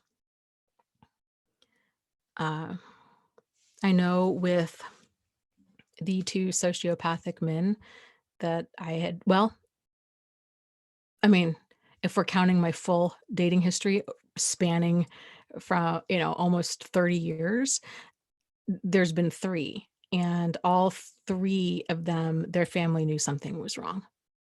So the first guy I dated, I mean, this is obviously just, uh, like a very, subjective, personal case study here, but sometimes they know, sometimes they don't. I mean, if the family's just as dysfunctional as they are or worse, then they might not see any problem with it. If the family is reasonably, kind of normal, decent people with some sort of, you know, ethics and morals, then yeah, they generally realize uh, there's something going on here. Um, the first guy that I dated, which was in high school, super ended up being a super scary, violent, just psycho stalker, crazy guy.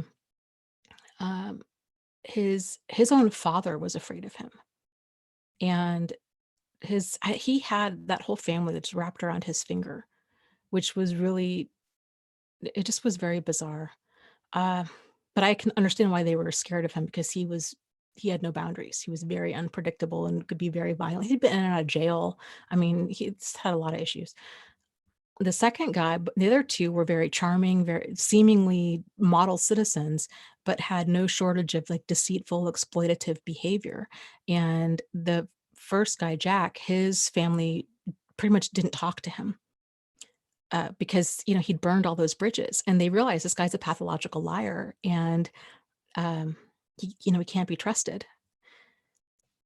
And, they just kept hearing he just would leave a trail of destruction behind him.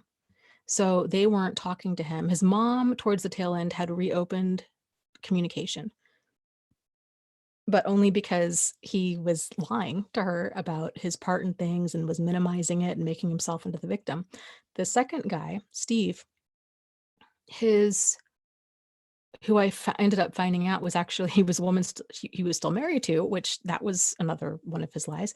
But she had told we when we got to talking, she had told me that his mother had pulled her aside when she found out they got engaged, and she flat out told her, "Don't marry him. There's something wrong with him. He lacks the ability to love."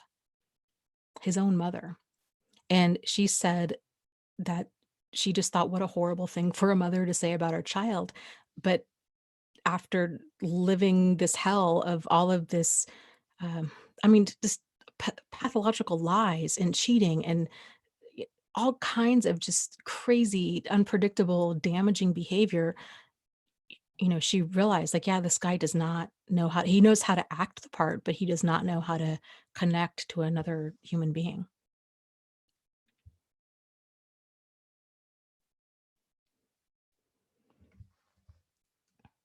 Let's see.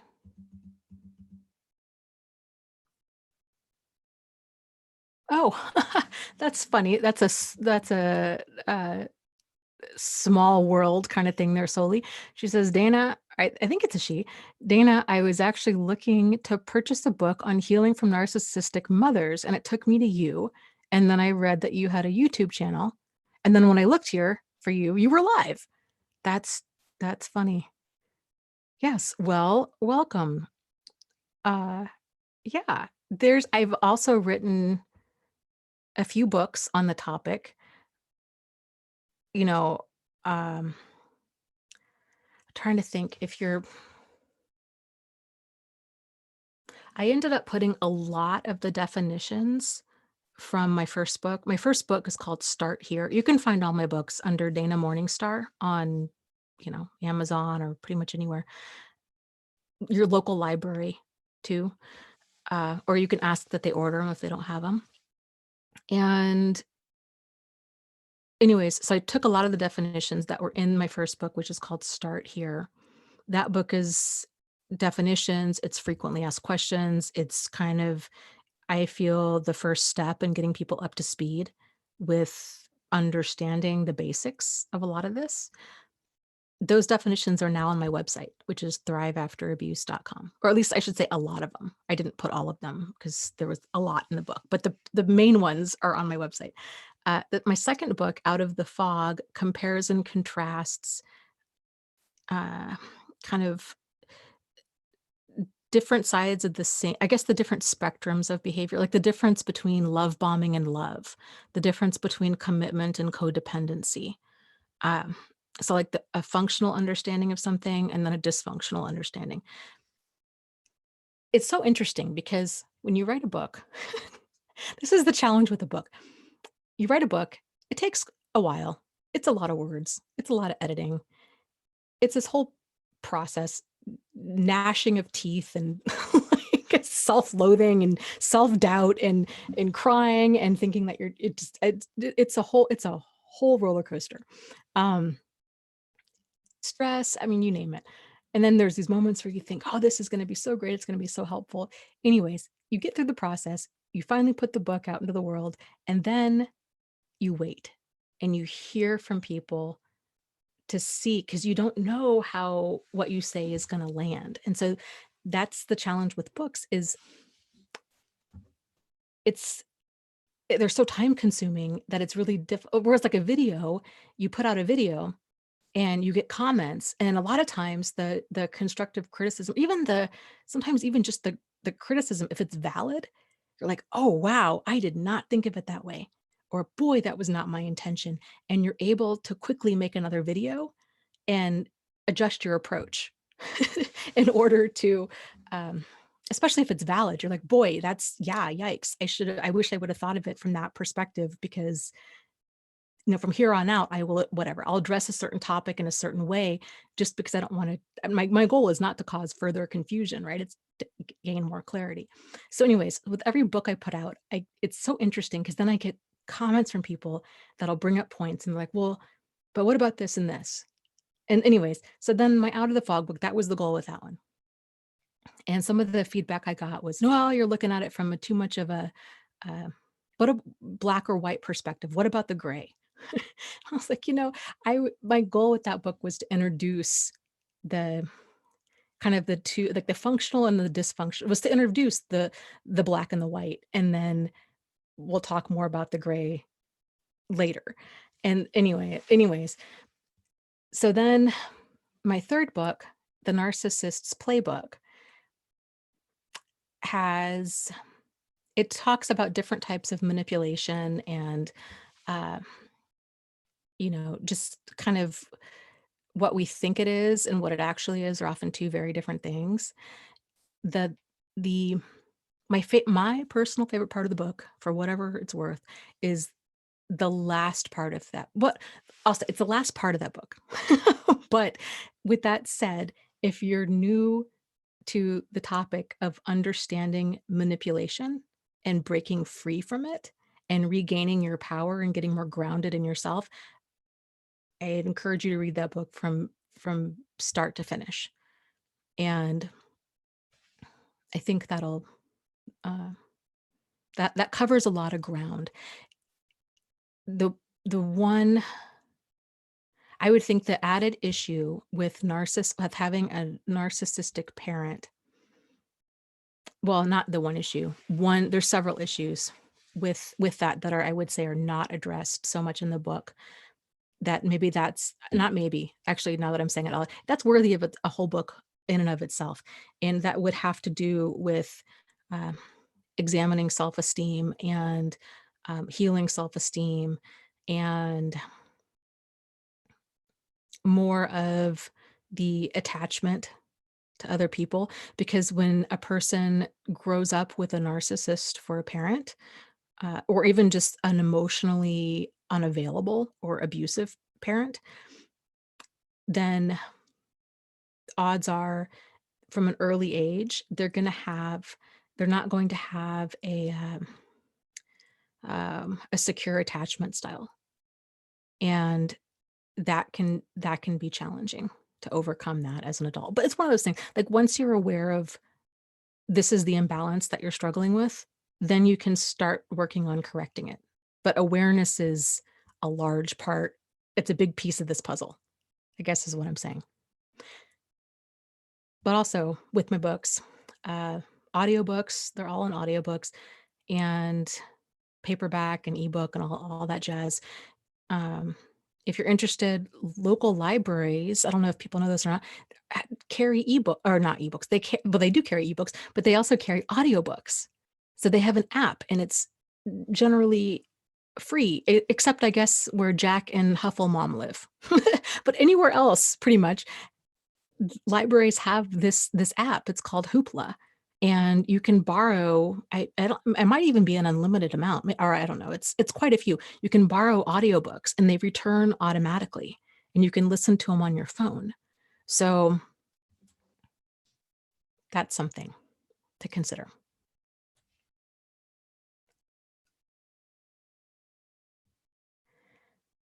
Okay, let's see.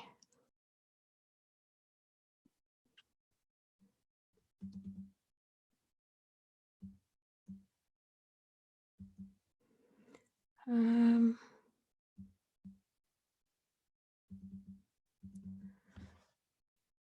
Let me scroll down. And I'm gonna have to um, go a little early tonight. I'm leaving for a trip tomorrow for, I think, like, what is it, like the next 9 or 10 days. I will be doing live streams. I apologize. Angie and I didn't do, what is, I think the last 2 live streams, it was issue after issue. Her ceiling caved in uh Tuesday. So that's right where she records, and so she had to deal with that. So it's kind of been one thing after another. But we do plan on doing live streams on Tuesday, and I plan on doing it on Wednesday, even though I'm traveling. JJ says, do you do the reading in your audiobooks? Yes. Yes, I do.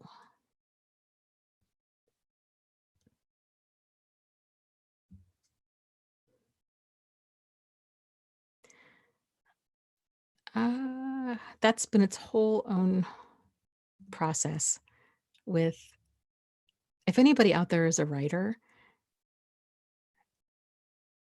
I highly it's amazing. It's really wild, the difference between writing a book and reading it out loud. Like, it's weird how it processes in your brain differently. And um yeah, it's a very strange thing. I would encourage if there's any writers out there, even if you're write short stories or whatever it is, read it out loud. It is just amazing what you catch and what sticks out.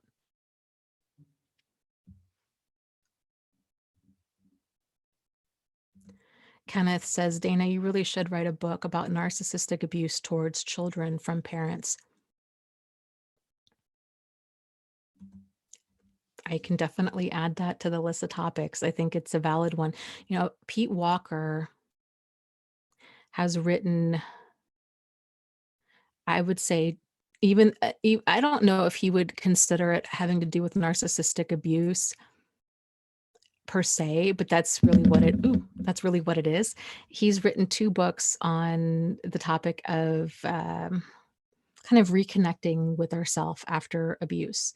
And the first book he wrote is called, what is it? CPTSD from Surviving to Thriving, which is fantastic. The second book had to do with anger. I forget the title of it, but it was also really great. It was about getting in tune with our emotions, and he has a process for doing that. Um, I really like his work. You guys have heard me joke. I'm gonna get a tattoo instead of with the heart with an anchor or whatever. It's gonna be a heart with the names Pia and Pete in it, because I love their work. I just think they're fantastic. So can't recommend his stuff enough.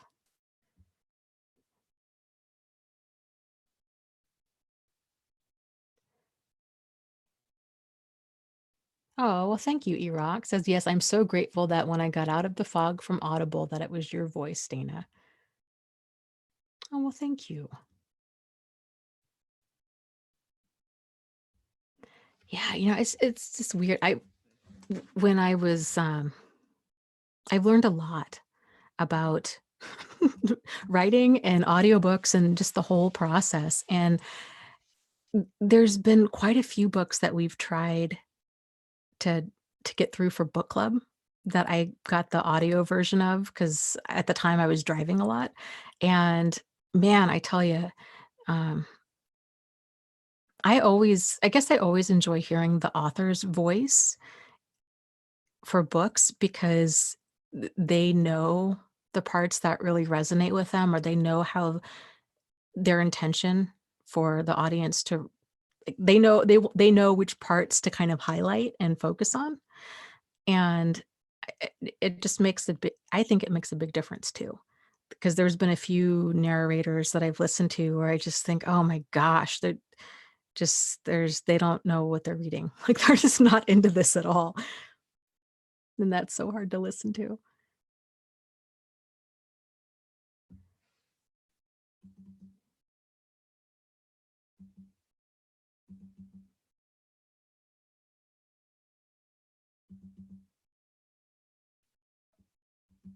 Oh, there's so many books I have in the works.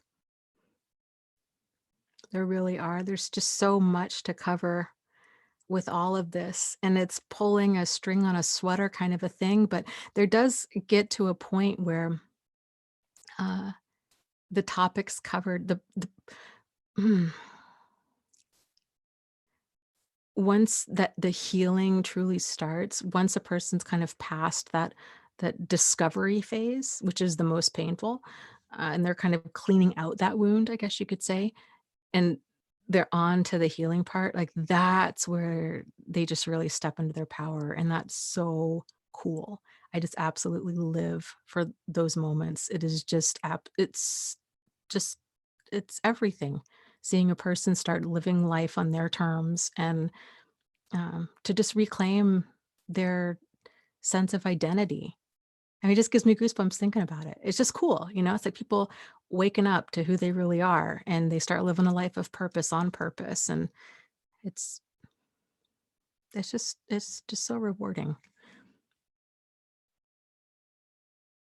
I don't know. I just wish I guess I'm thankful that we live in a day and age that we have the internet. There's so many tools out there for us to have these discussions about emotional health and wellness and, to make an impact.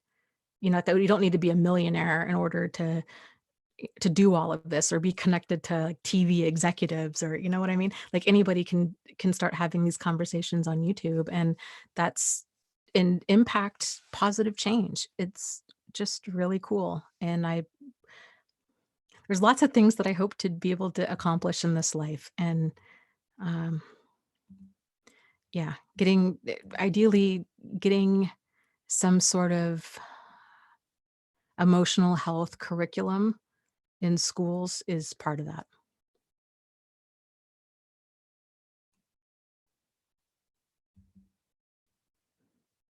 Okay, let's see here.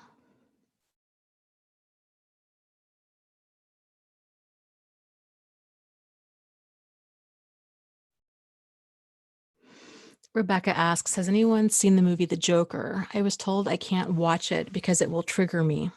However, I'm going to watch it. Elizabeth says it wasn't triggering for her. She liked it. I didn't find it triggering because I felt like they took it, his character was more based in mental illness than um, personality disorder. I guess that's the way that I read it. And um, he was just not well. Um, so I don't know. I didn't find it particularly triggering. Um, because well, I don't want to give it away.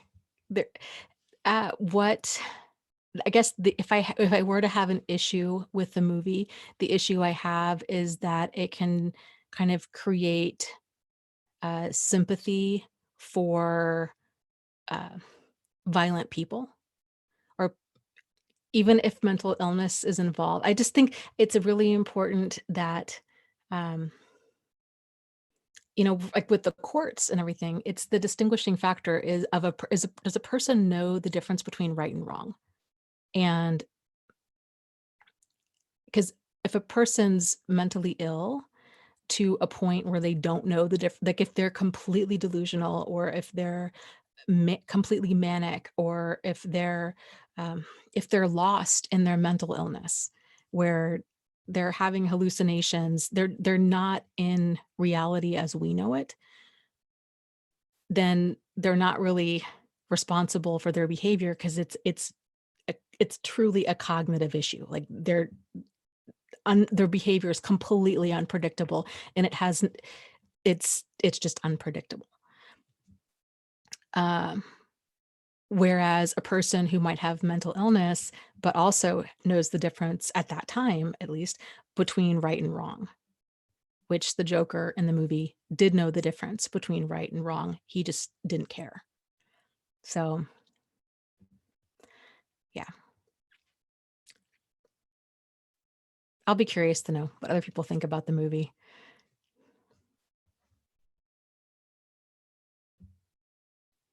I guess the point is, I think it's dangerous when we start creating sympathy for people that do know the difference between right and wrong and still choose wrong.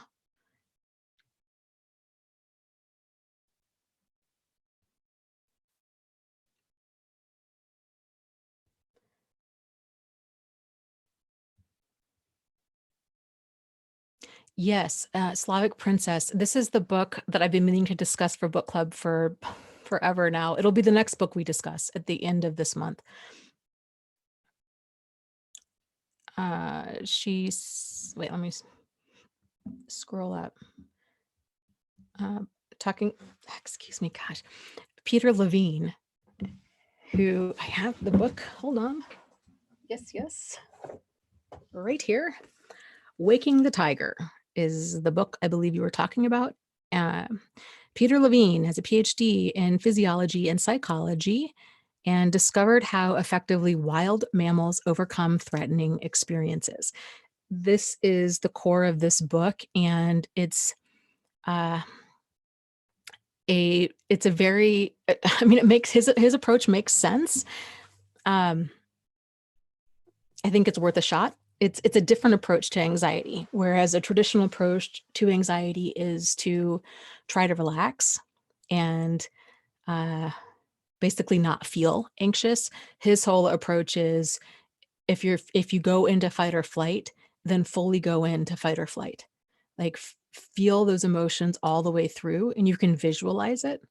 So if the fear is there and your heart's pounding and you're going into this mode where like that's where the title comes from, where it feels like you're being chased by the tiger, feel yourself being chased by the tiger, and then visualize yourself climbing up into a tree, and then the tiger continuing to walk on, and then allowing yourself to get back to that homeostasis where the fight or flight mode calms down, and you're able to return to your baseline level of normal. And he was saying that a lot of anxiety, chronic anxiety, and kind of this neurotic behavior develops because we keep suppressing the anxiety as it surfaces, because it's scary and it's seen as uncomfortable and unpleasant, which it is. But his whole thing is, we've got to be able to discharge that energy instead of trying to store it. And we'll talk more about this in the book club, but he talks about how with animals in the wild, they don't get PTSD, where they don't get traumatized and they don't store that trauma, whereas domesticated animals do. And animals in the wild, they're constantly dealing with very real issues, very real threats, life or death, like every single day, and but they get over it. They move through it. Whereas us as humans, we've lost that ability. So it's interesting. His take on it is, it makes sense. So, okay. Salah says, how do you join the book club? I am going to be revamping the book club. So I'm thinking we used to do a whole discussion with a handful of people, and I think I might just due to schedule conflicts and everything else, I might be moving away from that and doing a condensed version of the video, kind of just my top takeaways or what have you, and then it'll be a live stream maybe it'll be a live stream like this, and then we just talk about these takeaways, or maybe it's just a pre-recorded video. I'm not quite sure. Let me know what you guys would like as far as book club.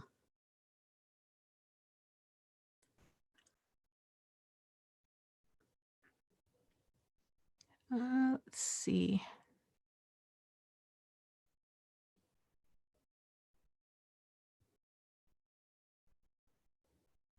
Okay, Kenneth says, "Hey Dana, add At Last a Life to the book list." Okay, I will. Adding it as we speak.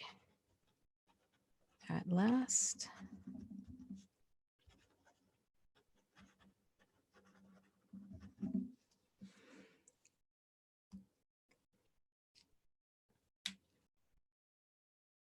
Okay.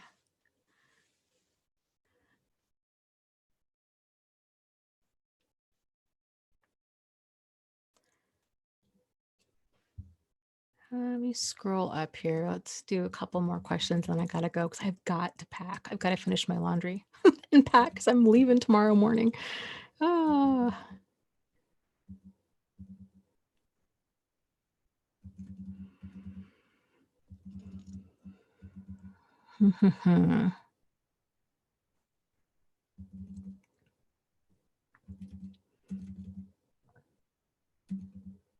Let's see here. Yeah, I agree. E-Rock was saying, I love that, Dana. I was just thinking about how we can look at animals and compare them to humans and how we do it. And how we do that. There's a lot. I think that there's a lot that can be learned from the rehabilitation of animals that can be transferred to the kind of that quote unquote rehabilitation of people. So if you remember the show, The Dog Whisperer, there's actually a guy, I think it's a YouTube channel, that's the Cat Whisperer.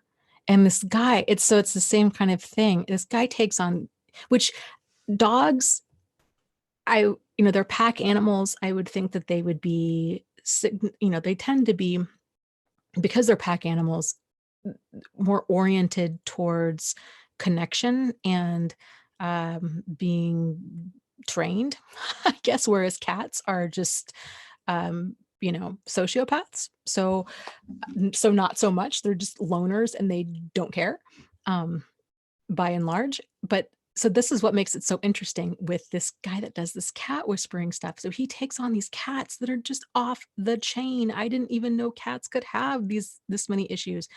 I mean, just scary, crazy, dangerous cats that are just constantly attacking and fighting and just have all kinds of issues. And this guy really works with them and does wonders with rehabilitating them. And you watch these shows and you just got to think, boy, what could we learn as a society as far as rehabilitating people and working with prisoners with behavior, right? I think the Dog Whisperer had a lot of that, where his whole focus was on taking a troubled animal and putting it in with animals that are that already have like the appropriate behavior and that are mellow.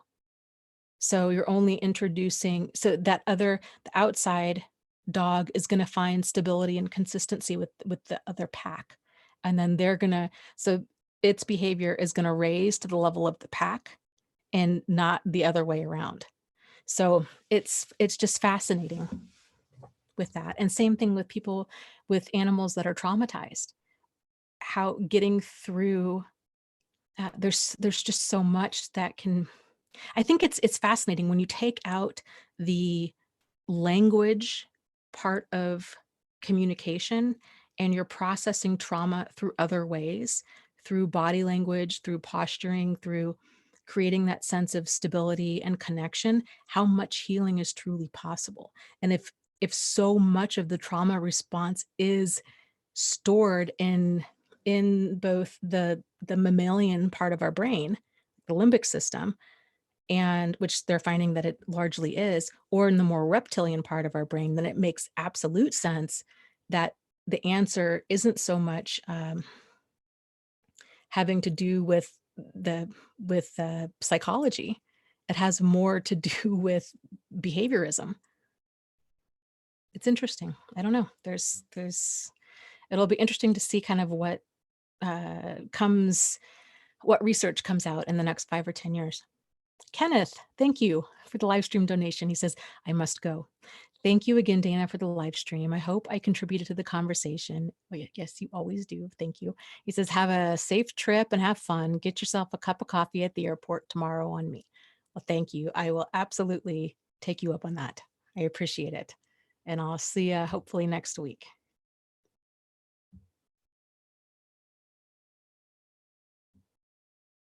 Human person, that's a great name, asks, does Dana mention where she's going and for how long at the beginning of this live stream? No, I didn't mention. I am going to Houston for about a week to just kind of tie up some more loose ends and to see family for a little bit, and then I'll be back.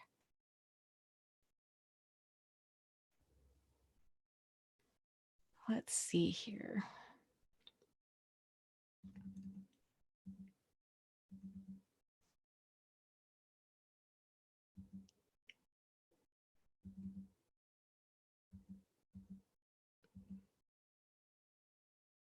It might, I think his name is Jackson Galaxy. Enchanted Order says, oh, are you talking about Jackson Galaxy, the cat guy?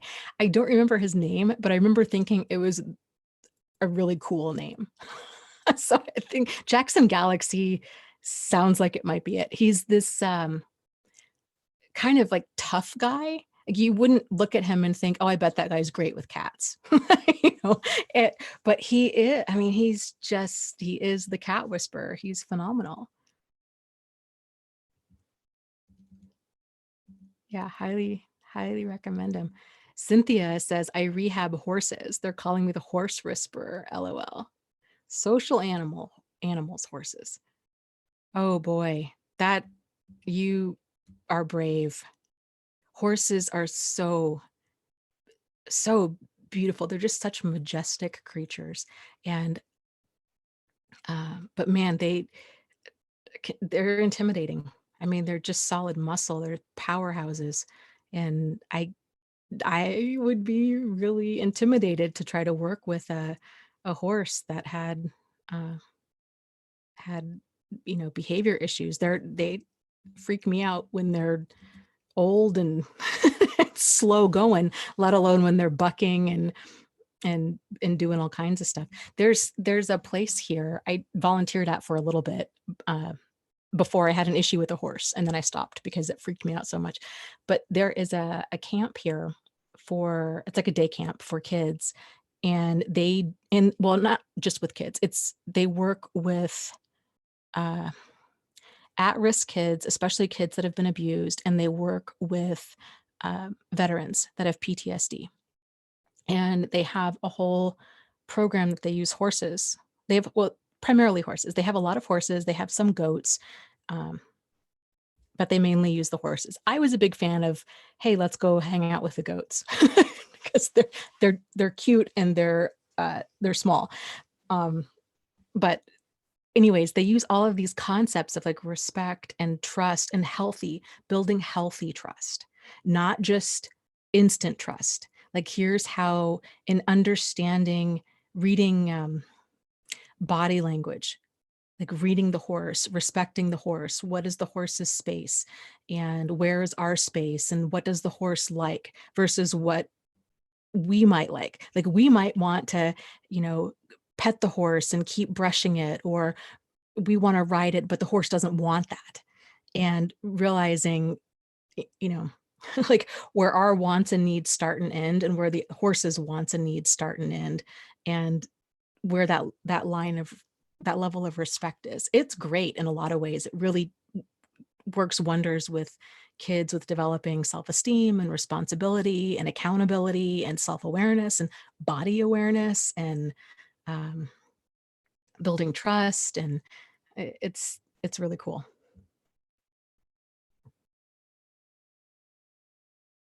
Let's see here.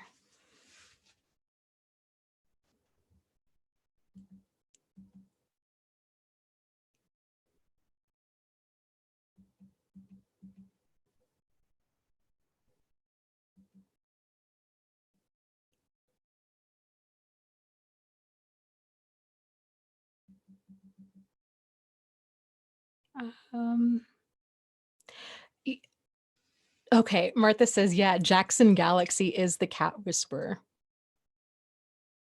That's such a cool name. There was an author, I think it was an author, who named his daughter Moxie Crime Fighter.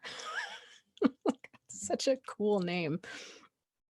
Jackson Galaxy is right up there with Moxie Crime Fighter. Why not? Why not have a sense of humor and just go with a really cool name?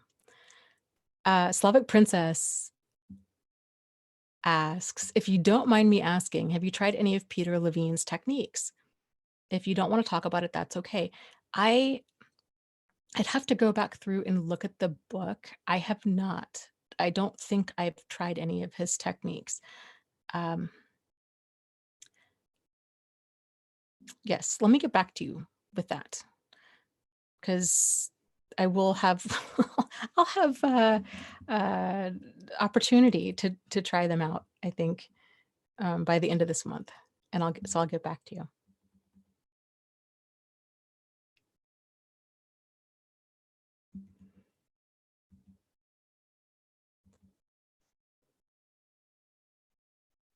Okay.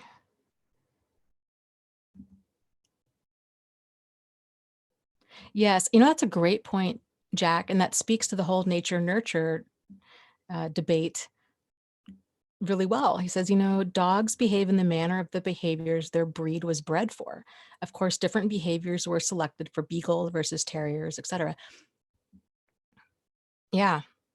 And I don't know. I know, obviously there's been, selective breeding, um, that kind of uh, genetics stuff done in all kinds of unethical, horrific, human rights violation type ways. I don't I don't know if there's ever been any ethical studies done on that. I would be interested to find out if there are. I remember reading a study a long time ago about swimmers, people that swam. I don't know if it's necessarily competitively, but they were deep sea divers, or not deep sea, um, deep. What are they called? Like free divers, where they hold their breath for a long period of time, and they also swam and hold their breath so for a long period of time. So that was kind of their super strength, was to be able to hold their breath for long periods of time. There was a study that looked at their children, and they found that the children of people that were um, doing this free diving and stuff, their children, just by nature, also had increased lung capacities. So it was just kind of examining just the evolution, how quickly within like one generation, evolution can happen with certain traits. And so it does make you really wonder, like, well, what other traits, um, especially as it pertains to personality, how much of that it truly is hereditary. So I don't know. Interesting.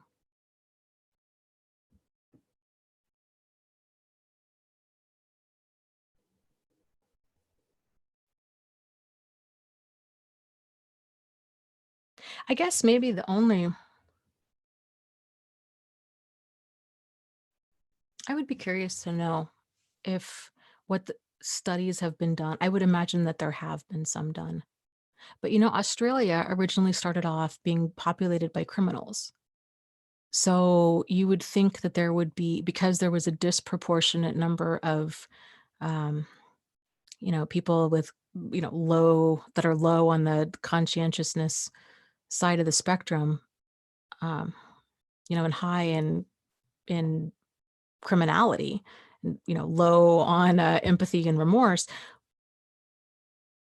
Now that several generations have passed, is there like, uh, what is the crime rate like, and is any of that passed down? Because that really, I would say, is would probably be a pretty good study. It's a fairly isolated sample size, you know? I don't know. I don't know. I'm just thinking out loud.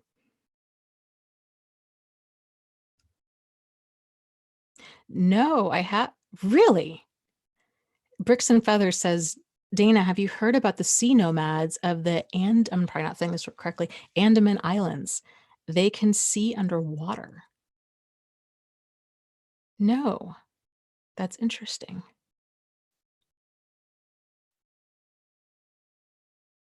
Trying to think of some other interesting traits that have been um, passed along. I don't know. I'll have to think about that.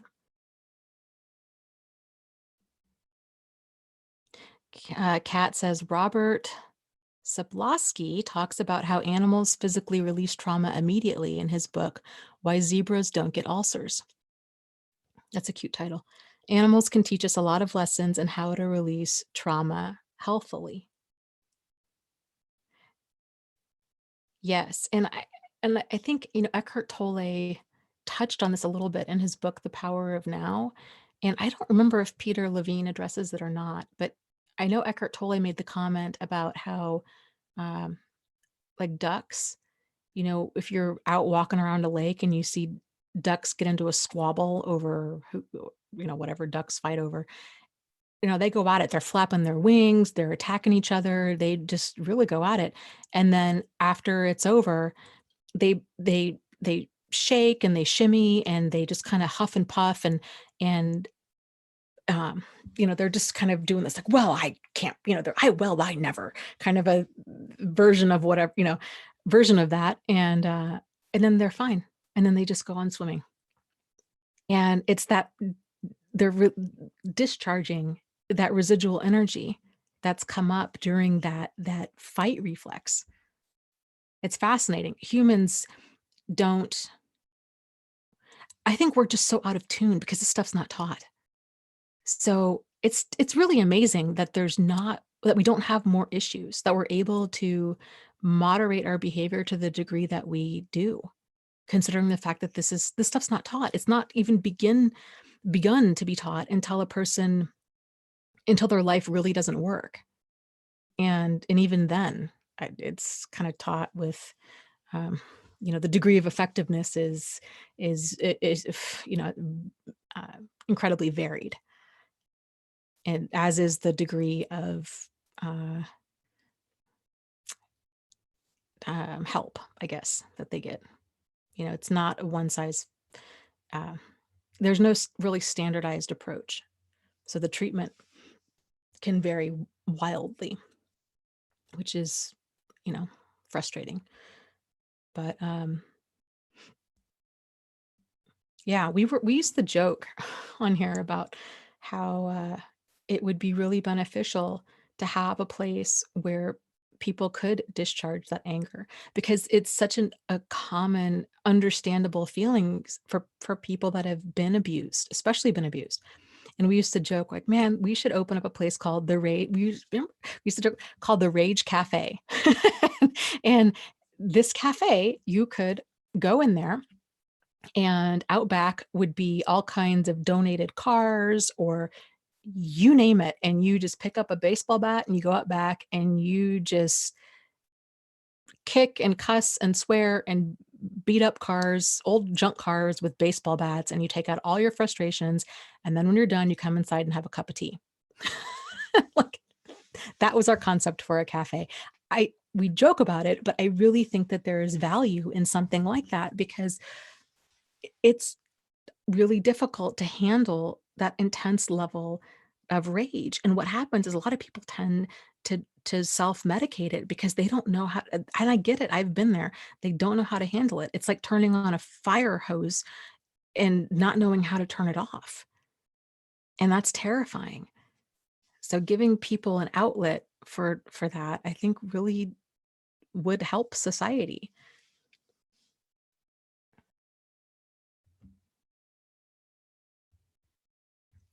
As a side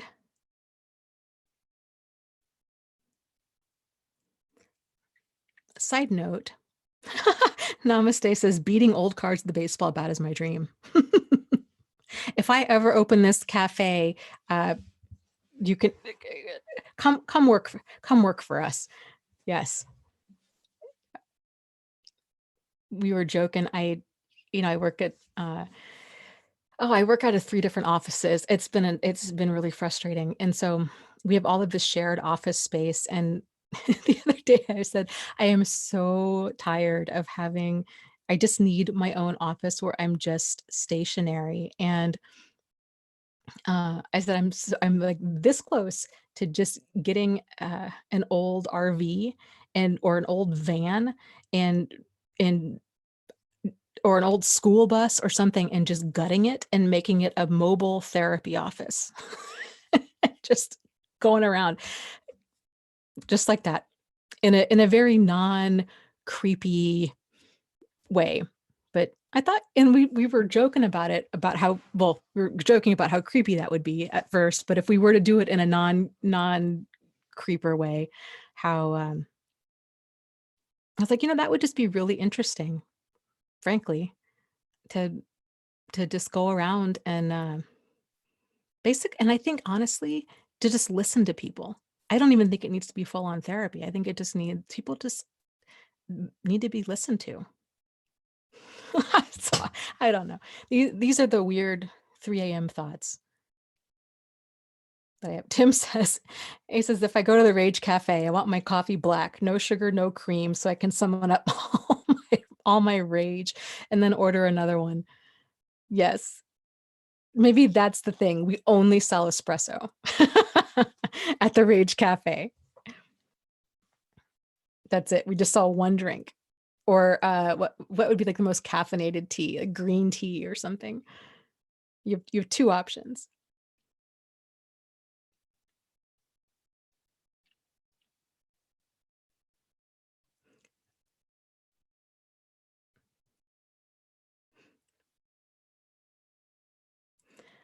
Slavic Princess says, I really need to be creative by writing out a well thought out program for healing trauma.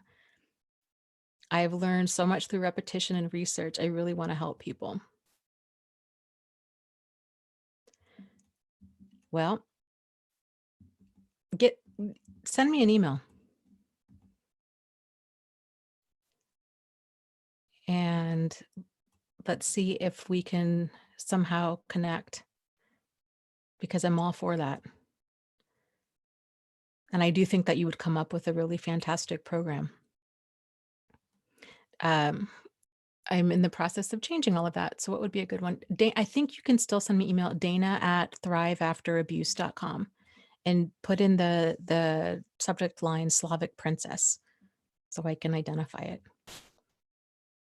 And Slavic Princess says, I know of someone with histrionic personality disorder, and she has spent well over $30,000 on therapy and has to ask other people on how to process emotions. Tragic, huh?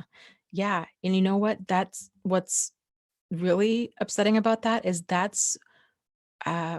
don't think that is that uncommon. I think there's a lot of people who spend decades in therapy, and a lot of really well-intentioned practitioners who think that they're doing the right thing, and nobody realizes that there's not the forward movement there that there really needs to be. So there's a lot to be desired, I think, in the mental health field. Yeah. And Jack says, I'm not surprised that therapy can rack up over 30 grand. I think we need more grassroots resources personally. Yes, I agree. I really feel that mental health, um, that cost shouldn't be a barrier to entry. And um, yeah, that a lot of resources should be free. So yeah, I don't know. It's making it happen though.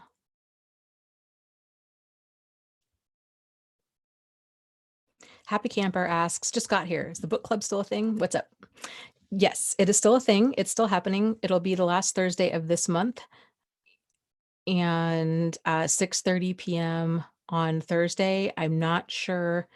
I'm going to probably be changing the format of it, so I'm not sure if it'll be a full out discussion or if this will be like the last discussion, and then I'll switch to just doing a condensed version. I don't know.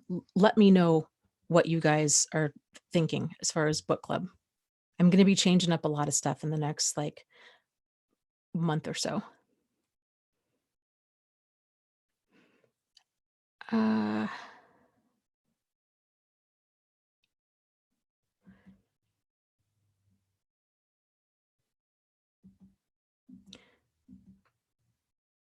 Bricks and Feathers. It says there's a book out by Lundy Bancroft who's written about abuse. Who's proposing the idea of co-counseling. Co-counseling in what capacity? With the with with both people,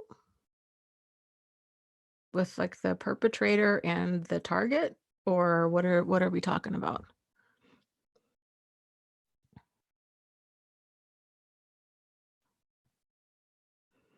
For survivors of abuse, co-counseling in terms of like a group counseling with other survivors, or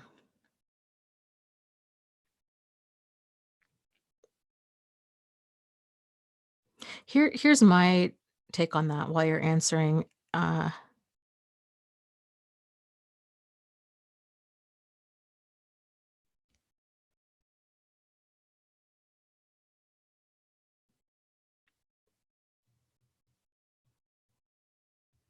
Okay. Yeah, I just wanted to make sure. So I was saying, yeah, co-counseling is a peer-to-peer model. Yeah, victims co-counseling each other. Okay. I just wanted to make sure we were on the same page with that. I think that there can be I definitely have my fair share of concerns about that. Um, but I think that there could be a lot of benefit in that model. The biggest challenges that I see with survivors of abuse is there's a lot of shame, there's a lot of embarrassment, and there's a lot of confusion. And talking with another survivor, I think, can be really helpful.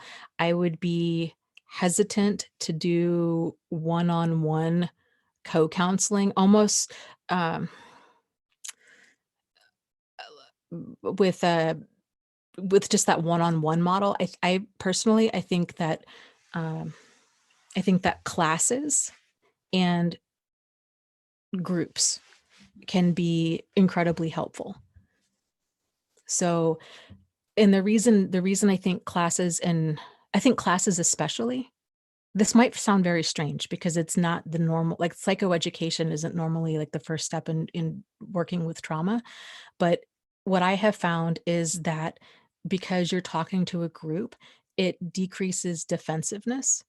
And so you're not talking to that person specifically. So they're just not as defensive. So they're more receptive. They're more able to identify with what's being said and being able to be like, oh, that hits home for me, or there's just more, they're able to I think to have more of their experience reflected back at them in a non-confrontational way, which helps lead to more insight and healing versus a one-on-one. therapeutic. Not to say that individual counseling isn't helpful. I definitely think it has its time and its place, because that verbal ventilation, just being heard, just putting words to your experience is incredibly important and powerful. But what I have seen happen is then people, um, if I think they need a combination of all of it, because they need to be heard, they need to be validated. So they need that part of it, in a very safe way. And but that's not a good, that does I just have not seen the effectiveness with, when anybody's so caught up and you're talking about trauma, your brain is stuck there. So it's not the best environment for that kind of, for that learning to happen. And it can take, if that's the only way that that information is, about healing is happening, or healing is that's the only way that healing is happening, it's in a very limited, um, capacity. Whereas groups help, because then it's that shared experience and you can hear. I think it's what makes NA and AA type groups so powerful, is it helps to really decrease the shame and embarrassment, because you hear that you're not alone, and other people have, you hear the experiences of other people, and it's basically we're all telling a different version of the same story. So that's really validating. And then, um, yeah, so some combination of all of the above. My concern, if it's just peer-to-peer counseling, is then the challenge with any of this, if it's just one other person, then the other person's, uh, healing is largely dependent upon the other person's degree of health. So then it's trying to figure out, well, what if that person, just because they've gone through the experience, doesn't necessarily mean they'd be, a good mentor, or a good, kind of, you know, co-counseling type partner. So, yeah.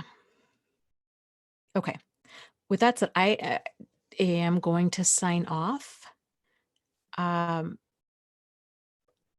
Thank you guys so much for a wonderful conversation. I'm not going to do the meditation tonight because my computer battery is on its 10%, 10% remaining. So it's going to not last for much longer, but I will be back Tuesday with Angie, and then we will do the Wednesday night live stream. And thank you guys so much for a wonderful conversation. I just really enjoy all of your input and feedback. I think,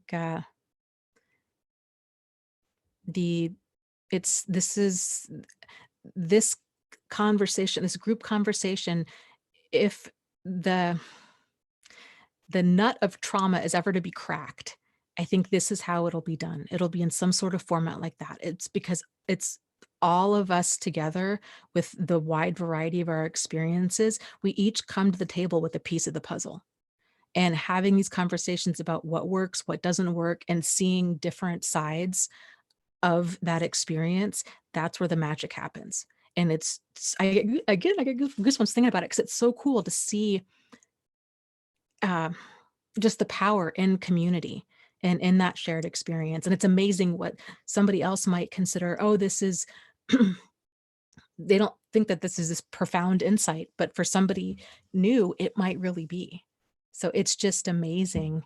Uh, Amazing. I really appreciate you guys contributing so much to the chat. It's just cool. Restores my faith in humanity. So I love you guys. Have a wonderful evening. As always, you are not alone. You are not crazy, and you really can move forward and heal from this. So take care. Have a wonderful rest of your week, and I will talk to you soon. Okay. Good night.